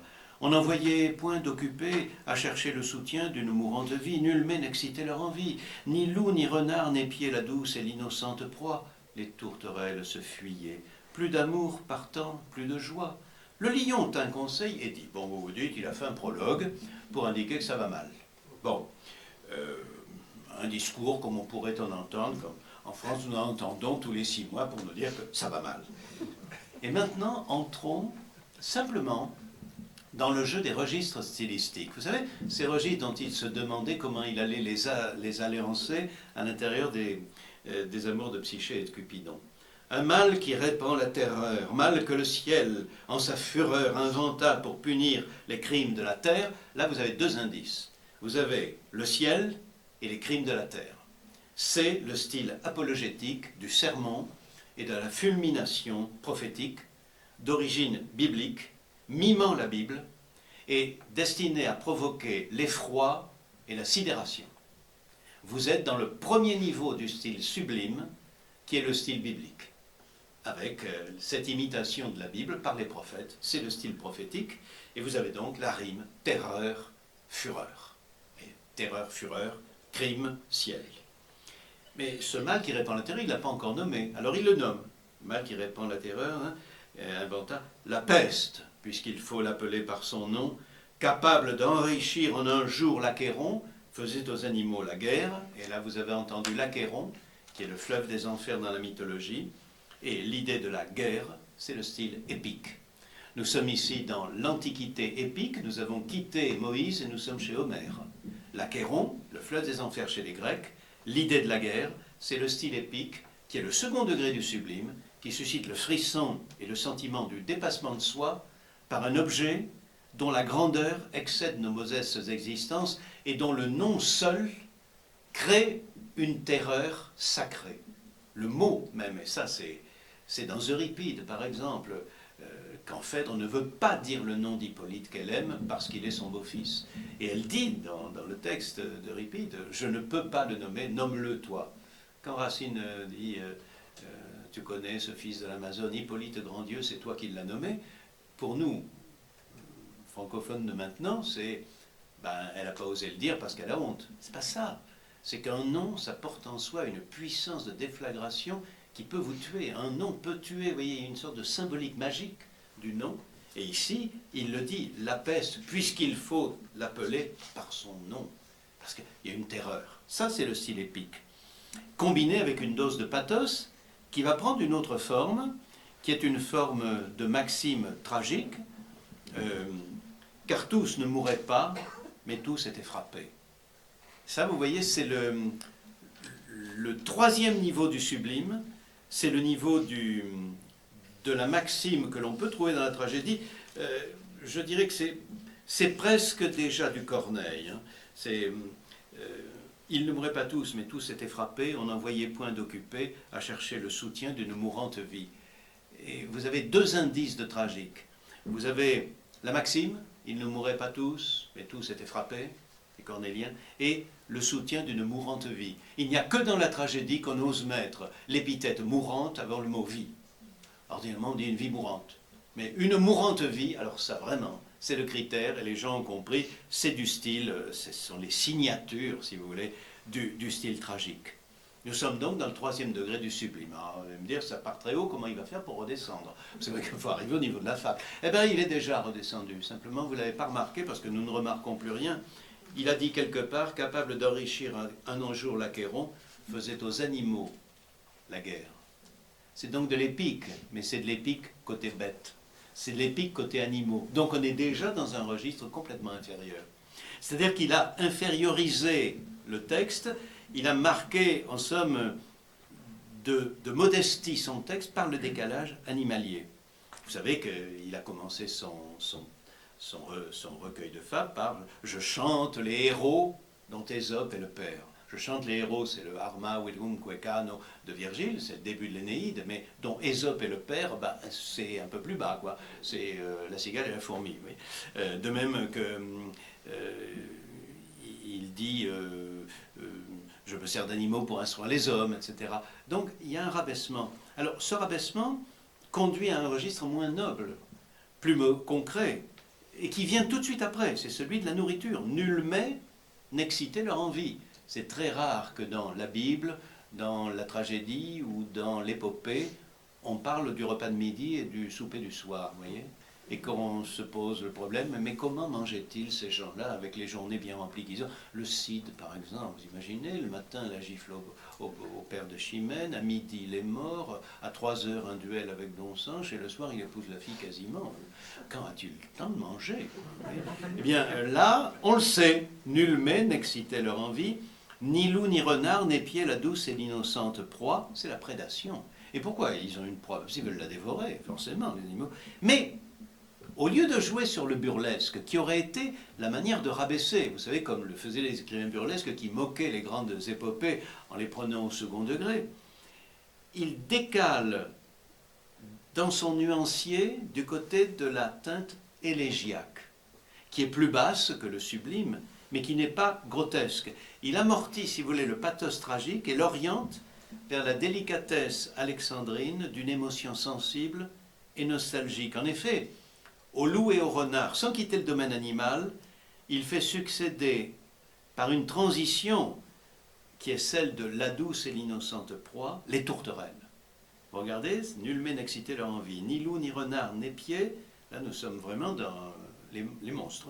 La douce et l'innocente proie, les tourterelles se fuyaient. Vous voyez comment les tourterelles sont arrivées? On n'attendait pas là. On était dans le loup et le renard, mais elles arrivent comme proie.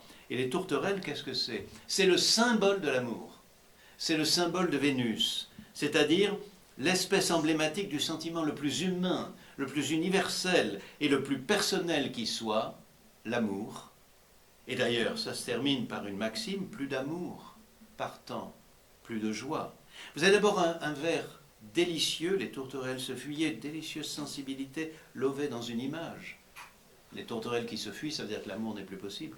Et puis après, par contraste formel, parce qu'il faut tout le temps varier, vous avez une maxime de tours condensés qui enveloppe la souffrance dans un emblème. Quand l'amour fuit, la joie disparaît. Mais ce n'est pas une maxime comme celle d'avant, la maxime tragique, non. C'est une maxime, je dirais, tirée des lois du cœur, un peu comme les maximes de La Rochefoucauld, qui sont des maximes romanesques, tirées du roman, qu'on pourrait trouver dans un roman. Et en effet, les romans, de quoi ça parle à cette époque-là? Toujours d'amour. Plus d'amour, partant plus de joie. Et alors, une fois le cadre posé, le récit va s'ébranler, le lion d'un conseil est dit.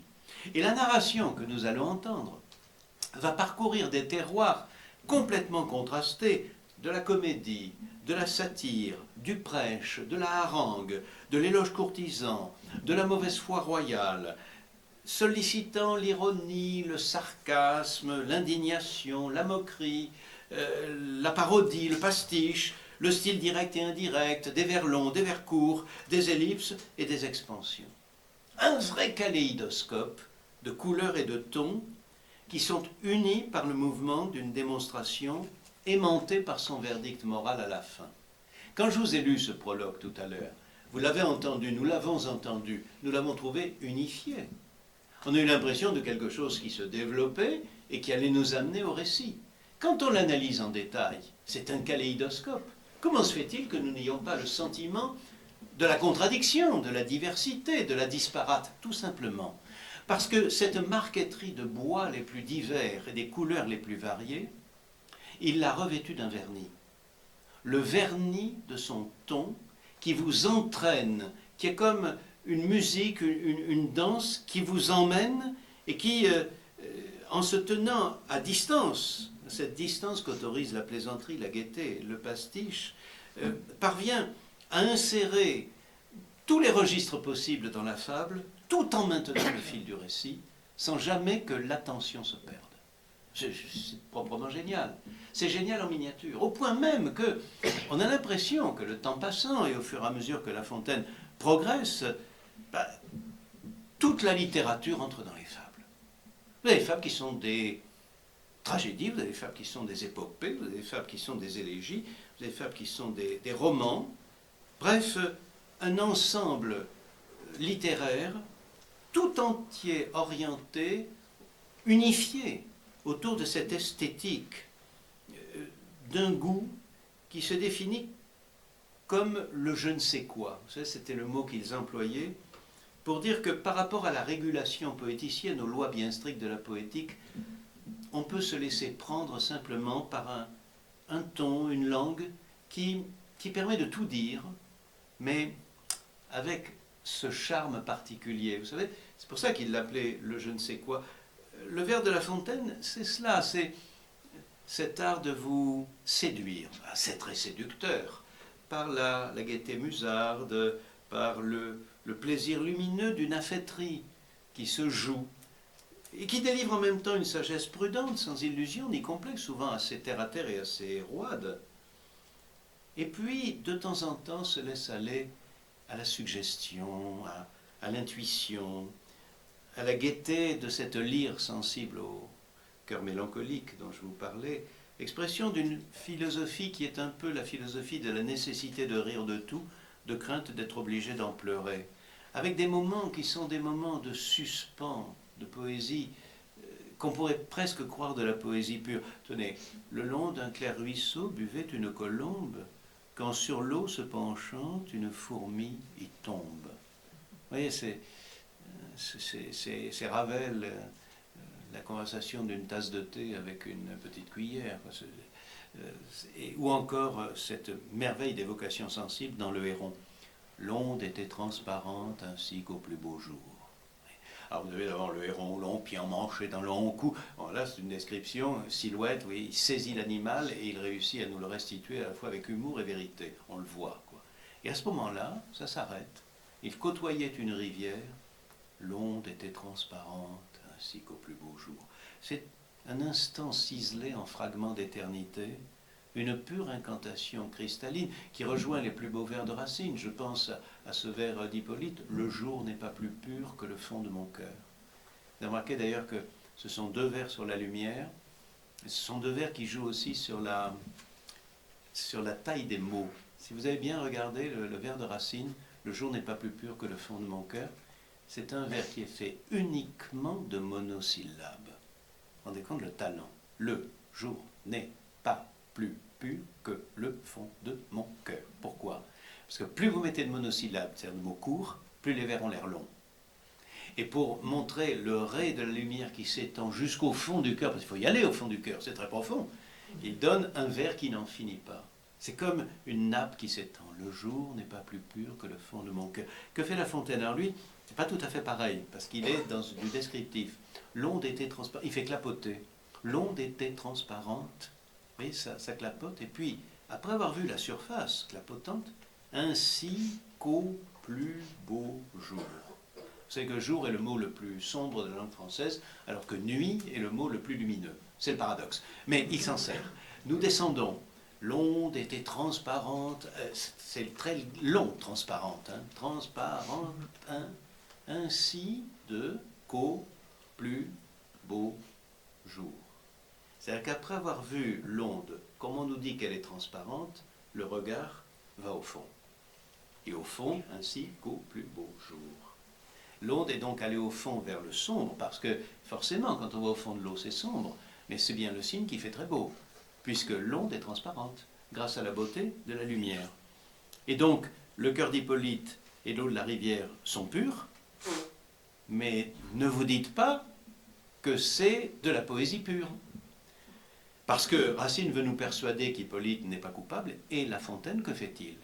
Eh bien, La Fontaine est en train de construire un caractère de personnage, le héron, et de distinguer deux nuances, la paresse et le dédain. Le héron pourrait passer pour paresseux, d'ailleurs les modèles qui l'imitent disent tous que le héron est un animal paresseux, parce qu'on le voit les deux pieds dans l'eau, puis qui attend. Et puis tout à coup, d'un coup de bec, il pique un poisson dans l'eau, qui passe. Ça c'est la paresse, et on dit c'est un animal qui ne pêche pas. C'est pas ce qu'il cherche à faire, lui. Il est parti d'un poème qui s'appelle La Fille, qui est l'histoire d'une précieuse qui a mis très longtemps avant d'épouser un malotru et de rejeter tous les beaux partis. La fille, c'est vraisemblablement Mademoiselle, c'est la grande Mademoiselle, qui était la grande ennemie de la duchesse d'Orléans, dont La Fontaine était, je vous le rappelle, le gentilhomme servant. Donc un petit coup de patte à l'égard de l'adversaire de sa protectrice. Et cet adversaire, c'est une dame, vous savez, qui, étant la petite-fille d'Henri IV, estime qu'elle ne peut épouser que le roi d'Angleterre, qui n'est pas à vendre, justement. Et donc, on lui propose des parties, on lui propose le duc de Savoie, mais elle n'en veut pas, et ainsi de suite. Et à la fin, elle épouse le petit Lauzun, qui est un cadet de Gascogne, rien du tout. Et le vers terminal de la fable La Fille, qui est lié à la fable Héron, c'est « Elle fut bien heureuse et toute aise de rencontrer un malotru ». Et vous savez que le héron a été tout heureux et tout aise de rencontrer un limaçon. Le limaçon, le malotru, on voit très bien. Et dans les deux cas, c'est les précieuses riment avec dédaigneuse. Il veut montrer le dédain. Alors, pour qu'il y ait dédain, il faut que le héron ne prenne pas les poissons alors que c'est facile de les prendre. Parce que s'il avait de la peine, si l'eau était trouble, on se dirait, bah oui, il ne veut pas faire l'effort. Il ne fait pas l'effort de pêcher. Non, c'est pas ça. C'est qu'il a beau tout s'approcher du bord. L'oiseau n'avait qu'à prendre. L'onde est tellement transparente qu'il pourrait prendre les poissons, mais il ne les prend pas. Pourquoi? Parce qu'il vivait de régime. Il mangeait à 16 heures et vivait de régime. Il crut mieux faire d'attendre qu'il eût un peu plus d'appétit. C'est le dédain. Vous voyez, et c'est cette manière de traiter un type très particulier de caractère qui va être l'objet de la moralité, qui a suscité ce vers sur la transparence de l'eau, expliquant que les poissons sont tellement visibles, et de surcroît ils s'approchent du bord, que le héron n'avait qu'à prendre. Voilà comment la poésie pure est en même temps utilisée dans une intention morale, parce que la fable est porteuse d'un sens. Vous savez, il le dit à propos de la fable, « Compter pour compter me semble peu d'affaires ». Le but, c'est le sens. C'est donc une poésie qui pense, et qui pense à travers ses couleurs, sa musique, ses images, à travers ce miroitement des apparences qui est accommodé au mouvement imperceptible des astres, à l'agitation furieuse des hommes, et qui rend impossible d'ailleurs la détermination d'une philosophie, d'une politique, d'une morale ou d'une religion des fables. La Fontaine change tout le temps.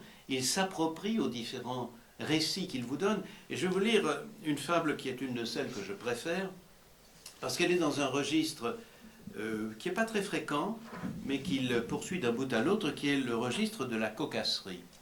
C'est le cochon, la chèvre et le mouton. Peu de gens connaissent le cochon, la chèvre et le mouton.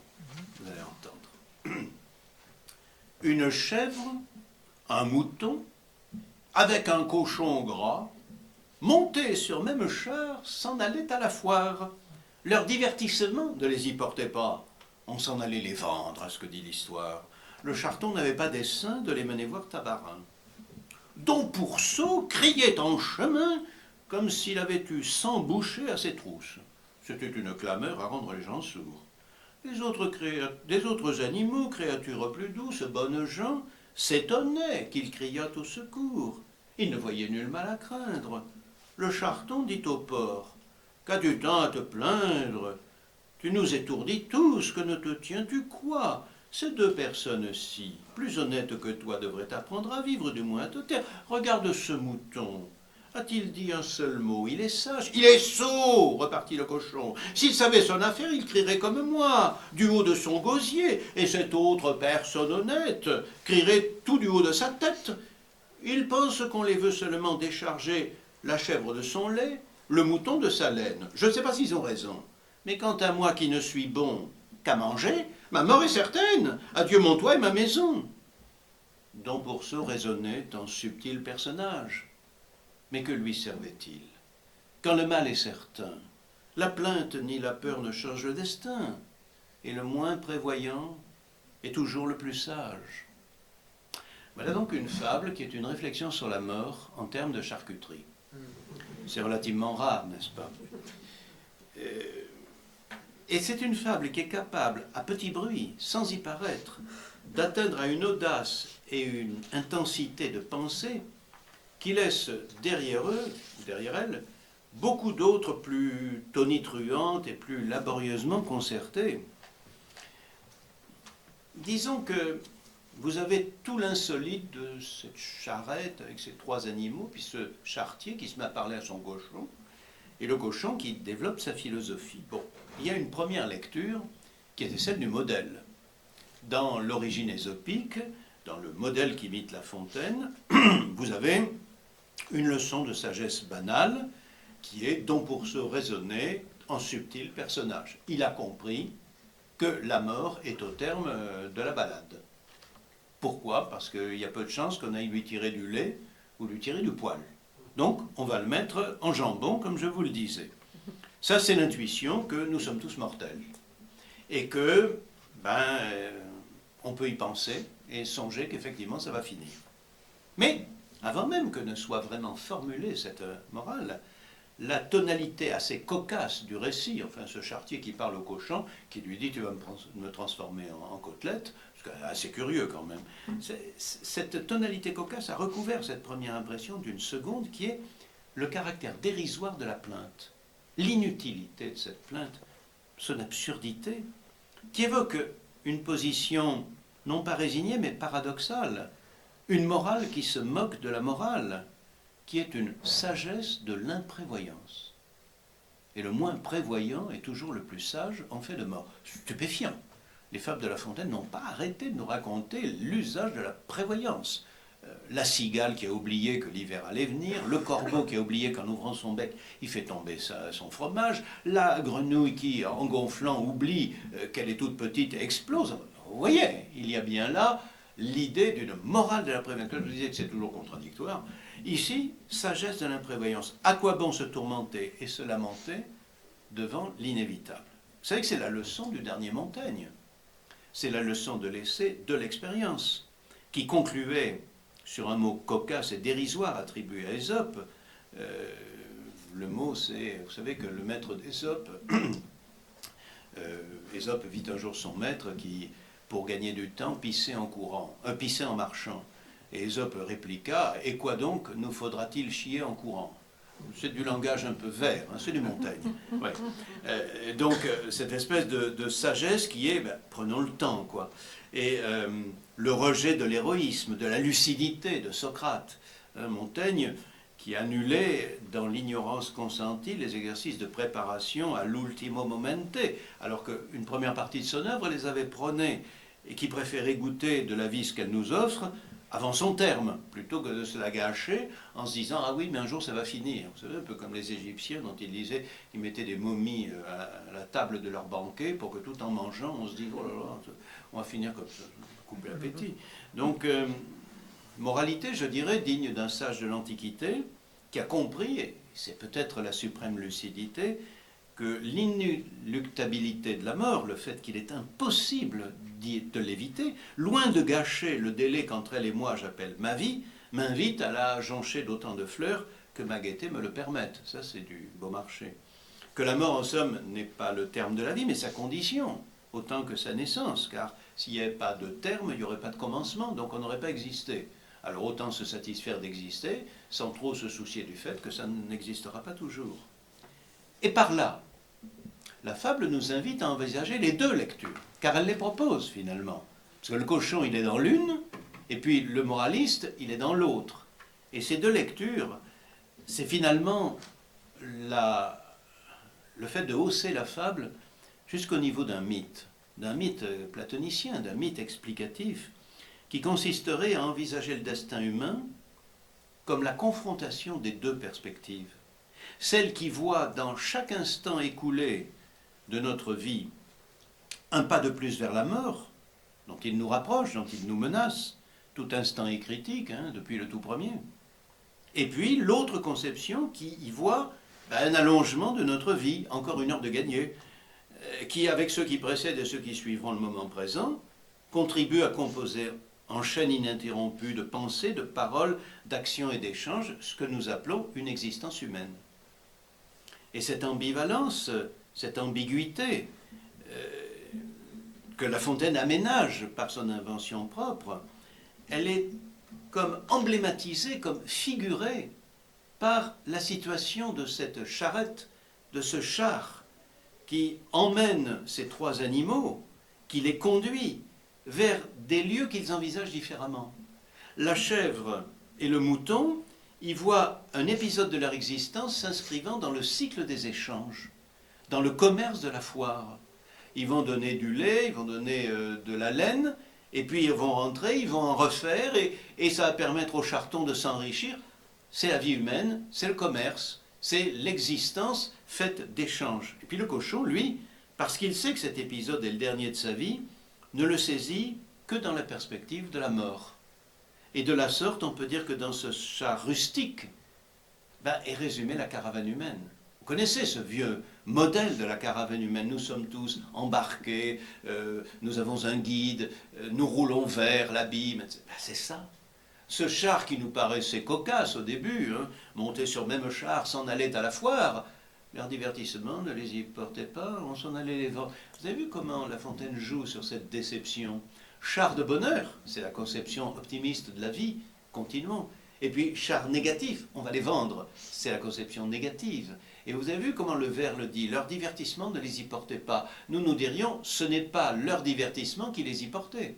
C'est pour ça que lorsque je le lis, je dis une chèvre, un cochon, avec une chèvre, un mouton avec un cochon gras, montés sur même char, s'en allaient à la foire. Leur divertissement ne les y portait pas. On s'en allait les vendre, ce que dit l'histoire, oui, parce que la déception, elle est là.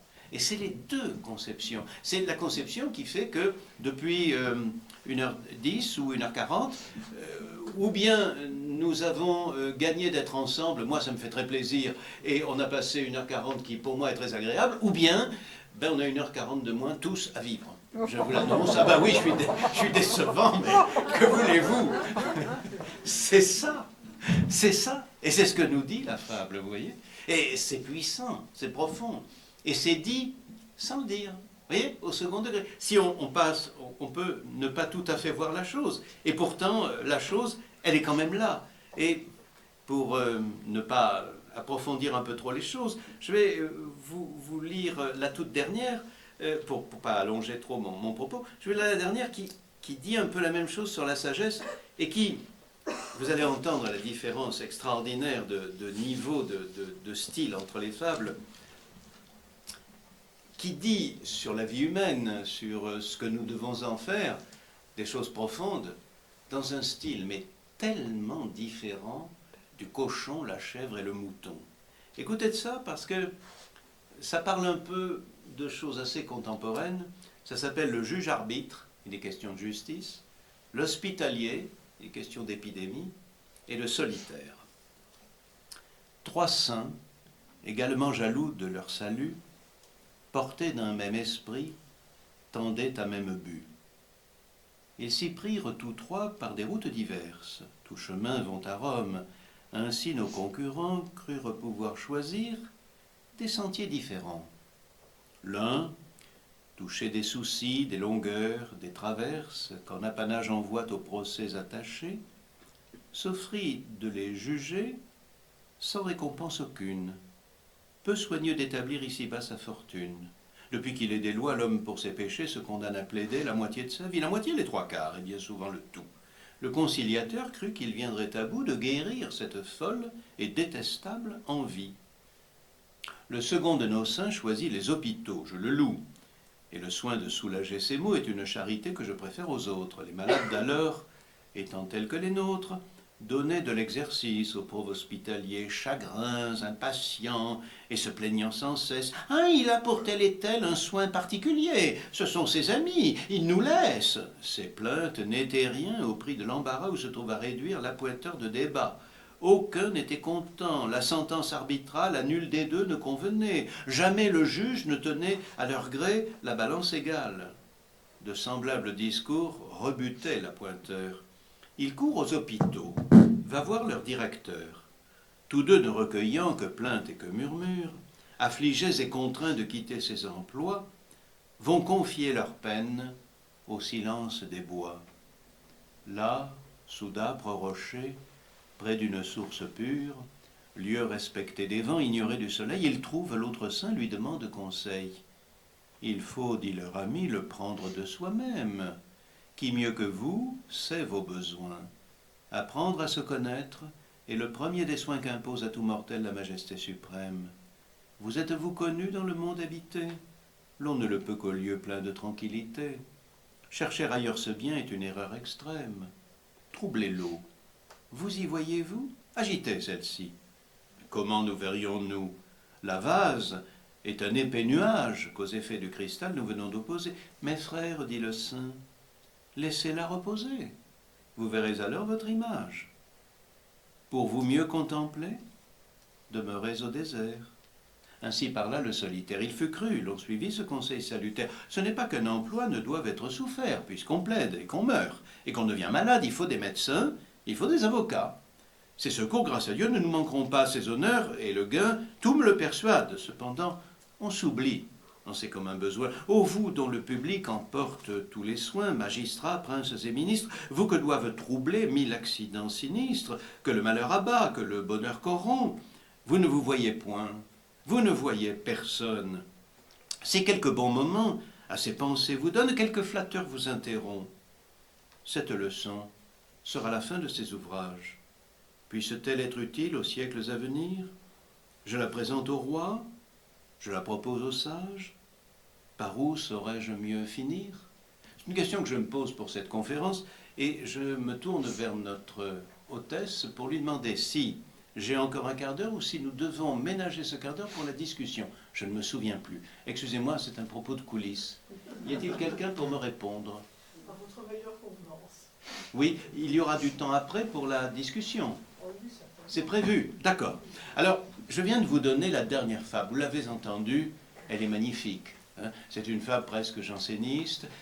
On voit les rochers avec l'eau. On pense au tableau de Vinci. Ça me donne l'impression, vous savez, de la Vierge avec Jean-Baptiste et Jésus et Sainte Anne, sous d'âpres rochers. Je pense aussi au tableau de Poussin.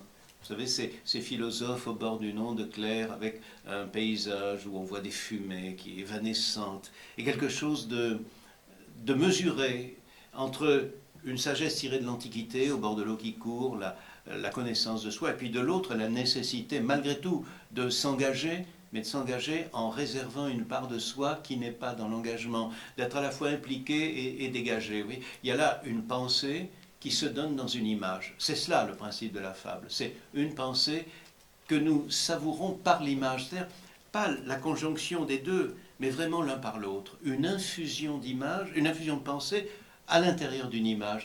Quelque chose dont le rythme même, la tonalité, combien différente du cochon, la chèvre et le mouton, va aussi loin en termes de philosophie. Et pour terminer, je vais me livrer à une petite expérience avec vous. Je vais vous lire la première fable qui a été écrite bien plus tôt. Le recueil de 68, il a dû écrire ça entre 66 et 68. Imaginons qu'il ait écrit ça en 65, et le dernier, il le publie en 94, et c'est la dernière fable, 93-94. Entre 65 et presque 95, vous avez presque 30 ans, disons 25 ans, un quart de siècle. En un quart de siècle, il écrit des fables. La première, je suppose que vous la connaissez tous, en tout cas nous avons tous tendance à la connaître, c'est La cigale et la fourmi. C'est très différent du juge-arbitre, l'hospitalier et le solitaire. Si vous avez écouté l'ampleur de la fable, la puissance des images, la qualité de l'écriture, l'intensité de l'exigence de rigueur et de grandeur, quand on entend les petits vers de 7 syllabes de La cigale et la fourmi, on se dit qu'on est parti peut-être un peu loin de ce à quoi on s'attendait. Et pourtant, je vais essayer de vous montrer que La cigale et la fourmi aussi est une fable finalement qui pense. Et une fable qui pense avec peut-être autant de profondeur, même si ça ne paraît pas, que la fable Le juge-arbitre, l'hospitalier et le solitaire. Je vous relis La cigale et la fourmi? Oui, allez, on la relit, c'est pour le plaisir.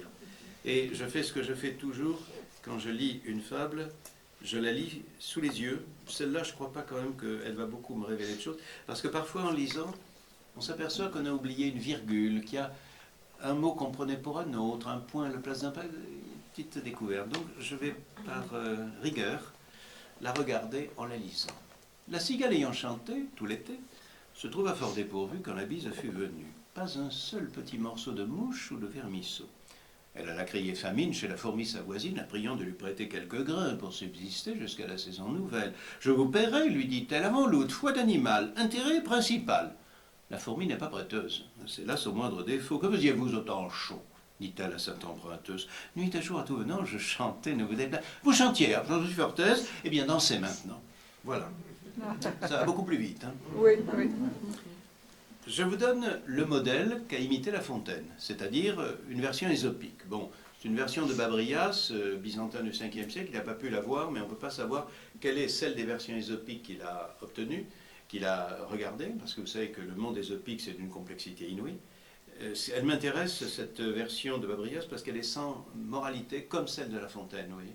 Et donc, elle est un peu similaire, et voici ce que La Fontaine pouvait lire chez l'un ou l'autre des héritiers de la tradition ésopique. C'était en hiver, leur grain étant mouillé, les fourmis la faisaient sécher. Une cigale qui avait faim leur demanda de quoi manger. Les fourmis lui dirent « Pourquoi pendant l'été n'amassais-tu pas toi aussi des provisions ?»« Je n'en avais pas le temps, répondit la cigale, je chantais mélodieusement. » Les fourmis lui rirent au nez. « Eh bien, dirent-elles, si tu chantais en été, danse en hiver. » C'est pas très différent. Et il y a même des gens qui pensent que Ésope est un plagiaire par anticipation de La Fontaine. C'est ce que nous pensons de l'autre côté de la frontière, c'est très chauvin. Le véritable apport de La Fontaine à cette tradition, où il trouvait la situation, le dialogue, la vraie question « Que faisais-tu l'été ?» Je chantais, et la chute « Tu chantais ?» Eh bien, danse.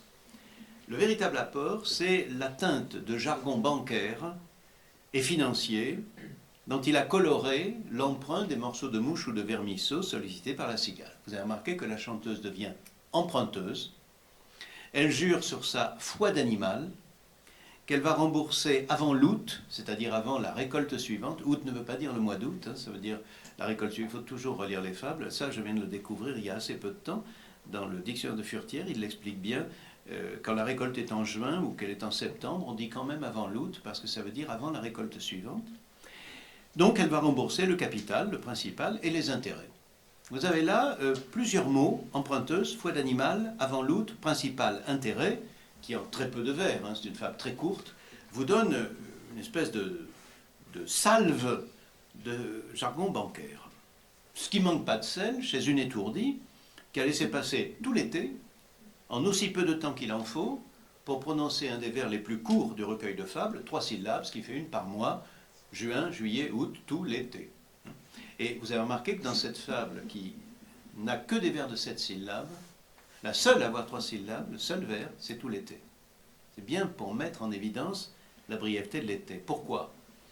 Parce qu'il est bien vrai que l'été, lorsqu'on chante, qu'il fait beau, qu'on trouve à manger dans la campagne comme ça vient, le temps passe plus vite que lorsque la bise et l'automne sont venus.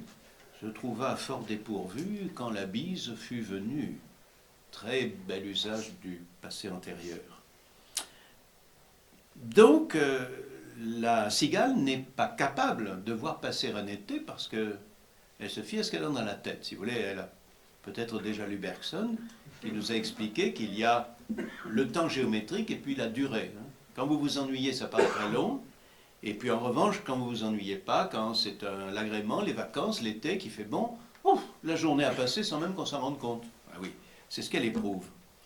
Bref, elle n'a pas véritablement une conscience mûre du temps, et la bise et l'automne venus la surprennent. Surenchère d'étourderie sur cette étourderie première, au lieu de se dire « Oh bon sang, je ne me suis pas rendu compte, pas du tout ». Elle s'imagine qu'elle va être capable de rembourser un emprunt dans les mois qui vont suivre, avec les intérêts. C'est la crise des subprimes. Par quoi elle menace sa voisine de tomber dans le vilain métier de prêteuse. La fourmi n'est pas prêteuse. En faisant travailler son argent, au lieu d'user sinon de ses mains, du moins de ses pattes, elle en a 6, bien assez pour ne pas avoir à se faire usurière ou banquière. Parce que c'est ça le sens du mot prêteuse. Vous savez, prêteur, prêteuse, je me suis quand même interrogé parce que dans toutes les éditions, vous trouvez... Alors, la fourmi n'est pas prêteuse, elle n'est pas généreuse, oui, mais alors est-ce que La Fontaine se moque de la fourmi? Est-ce que par hasard, il ne serait pas pour la cigale? J'ai fait une étude de dictionnaire. Où trouve-t-on en français le mot prêteur employé adjectif allemand? Ben, dans La fourmi n'est pas prêteuse. Alors avant La Fontaine, jamais. Et depuis La Fontaine, prêteur, prêteuse, nom commun qui signifie la personne qui prête de l'argent et qui obtient des intérêts en échange. Alors adjectif, la personne qui prête et qui est généreuse. Exemple, la fourmi n'est pas prêteuse. Mais c'est le serpent qui se mord la queue, quoi. Si c'était un adjectif, on le saurait peut-être ailleurs, ben, jamais, nulle part. Et pourquoi La Fontaine commente-t-il moindre défaut? Évidemment, c'est de là qu'est venue l'idée que prêteur est un adjectif, alors que ça rimait avec emprunteuse, et emprunteuse n'est pas un adjectif. Répond à cette emprunteuse, la fourmi n'est pas prêteuse. Défaut, ben pourquoi? Parce que on peut tout reprocher aux fourmis, sauf de se reposer sur leur fortune, au lieu de gagner leur pain à la sueur de leur front, comme nous enjoint la Bible. Et dans la Bible, comme dans les fables, les animaux sont des symboles. Or, que symbolise la fourmilière? Ben, évidemment, le travail manuel. La preuve, c'est que les fourmis, on les appelle des ouvrières. La fourmi, c'est donc l'exemple même du travail que la Bible exige. Et vous savez que, notamment dans la France catholique, par rapport au monde protestant, le fait de faire travailler l'argent à sa propre place, faire harpagon, quoi, c'est très mal vu. Et donc, dans un livre pour enfants, on ne va surtout pas trouver que d'être prêteur, c'est positif. Non, pas du tout. Parce que ce qu'il faut traduire, c'est « la fourmi n'est pas usurière, c'est là son moindre défaut ». Bah oui, tous les gens qui ont une petite conscience du symbole de la fourmi savent que s'il y a des défauts qu'on peut reprocher aux fourmis, c'est pas de se faire usurière, c'est de laisser travailler leur argent à leur place. Bon, voilà donc une cantatrice folle, qui, non contente d'avoir passé l'été à chanter sans se soucier de l'avenir, s'en va l'hiver venu chez son industrieuse voisine pour lui suggérer de quitter la terre pour la banque et lui débite des chansons, remarquez c'est normal, elle chantait, sur son improbable capacité à rembourser un prêt à intérêt au moins d'une année. Notez le génie de l'étirement du temps dans cette femme. Si vous regardez un peu, il y a 20 vers, 21, 22, regardez l'étirement. Une année entière, depuis les 3 mois de l'été passé, tout l'été. Puis 2, le laps de répit avant 3, l'arrivée de la bise. Parce qu'en fait, ce n'est pas le jour où l'été finit que la bise arrive. Donc 3, l'arrivée de la bise. À la survenue de la bise, 4, la cigale va prier sa voisine de lui prêter de quoi passer. 5, la mauvaise saison qui s'annonce, en lui promettant le remboursement du prêt et des intérêts. 6, avant l'août de l'été suivant. Vous avez 6 séquences temporelles en 22 vers.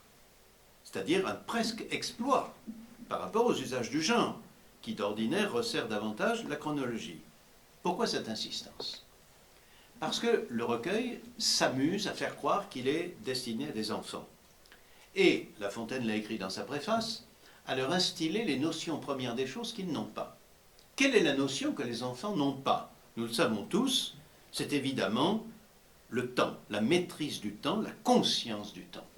Non pas qu'ils ignorent l'impatience, l'ennui ou l'attente, mais ils prennent pour réalité la conscience trompeuse qu'ils en ont. Vous prévoyez un voyage de 5 heures, vous êtes dans la voiture et au bout de 10 minutes, dis papa quand c'est qu'on est arrivé. Bah oui, mais on vient à peine de partir. Mais alors, en revanche, après les 2 mois d'été et de vacances, quoi, c'est déjà fini? On vient juste d'arriver. Ah oui, voilà, c'est ainsi.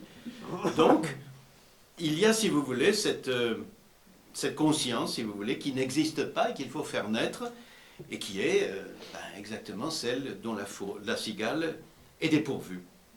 C'est la leçon du second vers. Le temps des horloges n'est pas le temps de la durée intérieure, et il faut enseigner à l'enfant à distinguer l'un de l'autre. C'est la première leçon de prévoyance. L'espace, il le maîtrise un tout petit peu mieux, mais le temps est infiniment difficile. La mort et le temps. Et c'est ce qui va ici apparaître. Faute d'avoir eu conscience du temps, la cigale va mourir. Considérablement leçon de vie, ramenée aux proportions d'un dialogue entre insectes. Alors, je vais vous ajouter, pour terminer, juste une petite chose, une intuition que j'ai eue assez récemment, en m'interrogeant sur l'origine des fables. Vous savez que les fables semblent être nées en Mésopotamie, dans cette région entre le Tigre et l'Euphrate, où on a inventé l'écriture, le calcul, l'astronomie et le calendrier. Parallèlement, on le faisait en Chine. Je ne parle pas de la Chine, je parle de la culture dans laquelle nous sommes. Et ces découvertes décisives ont procédé en Chine, comme ici, d'une immense mutation de l'histoire humaine, vous savez bien, qui est survenue à peu près au même moment, la naissance de l'agriculture. C'est parce qu'on a inventé l'agriculture qu'on a inventé le calendrier, savoir quand on sème, quand on moissonne, qu'on a inventé les dieux, parce qu'il fallait des dieux pour être sûr que quand on mettait les grains dans le sol à pourrir au lieu de les manger tout de suite, 6 mois plus tard, ça allait revenir. C'est-à-dire qu'après l'hiver, il y aura un printemps. Jusqu'à présent, ça a toujours été comme ça. Vous connaissez le philosophe Hume qui disait c'est pas parce que jusqu'à présent, quand j'ai mis de l'eau sur le feu, elle s'est mise à bouillir, que ça sera toujours le cas. Chaque fois que je me fais du thé, je me pose la question, est-ce que l'eau va bouillir? Oui.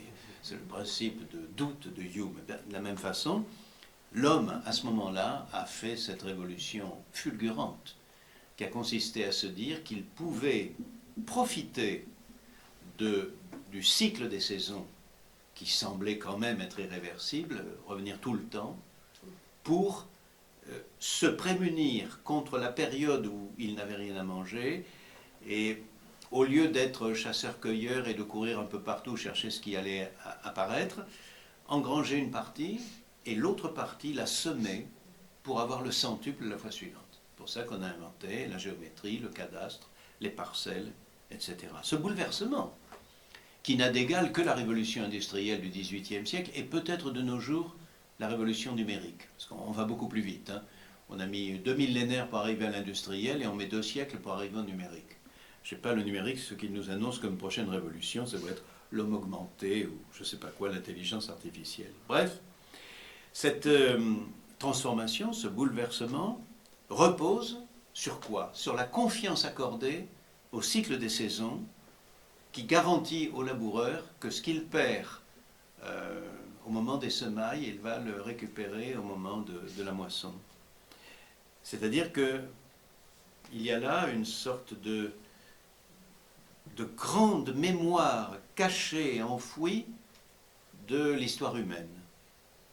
Eh bien, peut-être, après avoir inventé des mythes et des religions pour s'assurer de ça et sceller le pacte avec le destin, a-t-il inventé une fable pour moraliser le culte du cycle saisonnier que viole la cigale oublieuse. En somme, peut-être que la cigale, c'est la dernière nomade, et la fourmi, la première sédentaire agricultrice.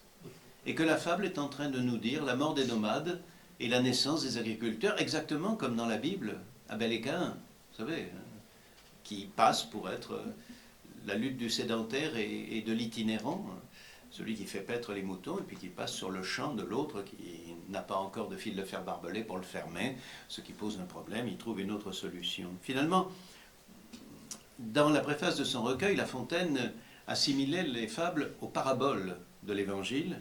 Rien ne nous interdit de supposer, à la plus célèbre d'entre elles, et qui est la première du recueil, qui l'a mise en tête du recueil, et qui se trouve aussi en tête des recueils de manuels de rhétorique qui enseignent les fables au 1er siècle de notre ère, pour Gymnas Mata, la seule fable ésopique dont il parle, c'est la cigale, la fourmi. C'est quand même très surprenant, parce que c'est pas la meilleure, c'est pas, les animaux sont complètement contradictoires, des insectes, c'est pas très parlant, on a beaucoup de peine à les représenter. Pourquoi mettre cette fable à ce moment-là? Peut-être parce que dans le profond de l'histoire de l'humanité, cette fable a le statut de conservatoire d'une mutation décisive, enfouie dans la morale millénaire des civilisations agraires.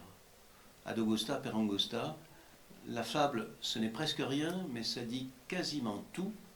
Et si je me laissais aller, ce n'est pas 2 heures qu'il me faudrait, c'est 2 semaines. Mais je vais arrêter là en vous remerciant pour votre patience.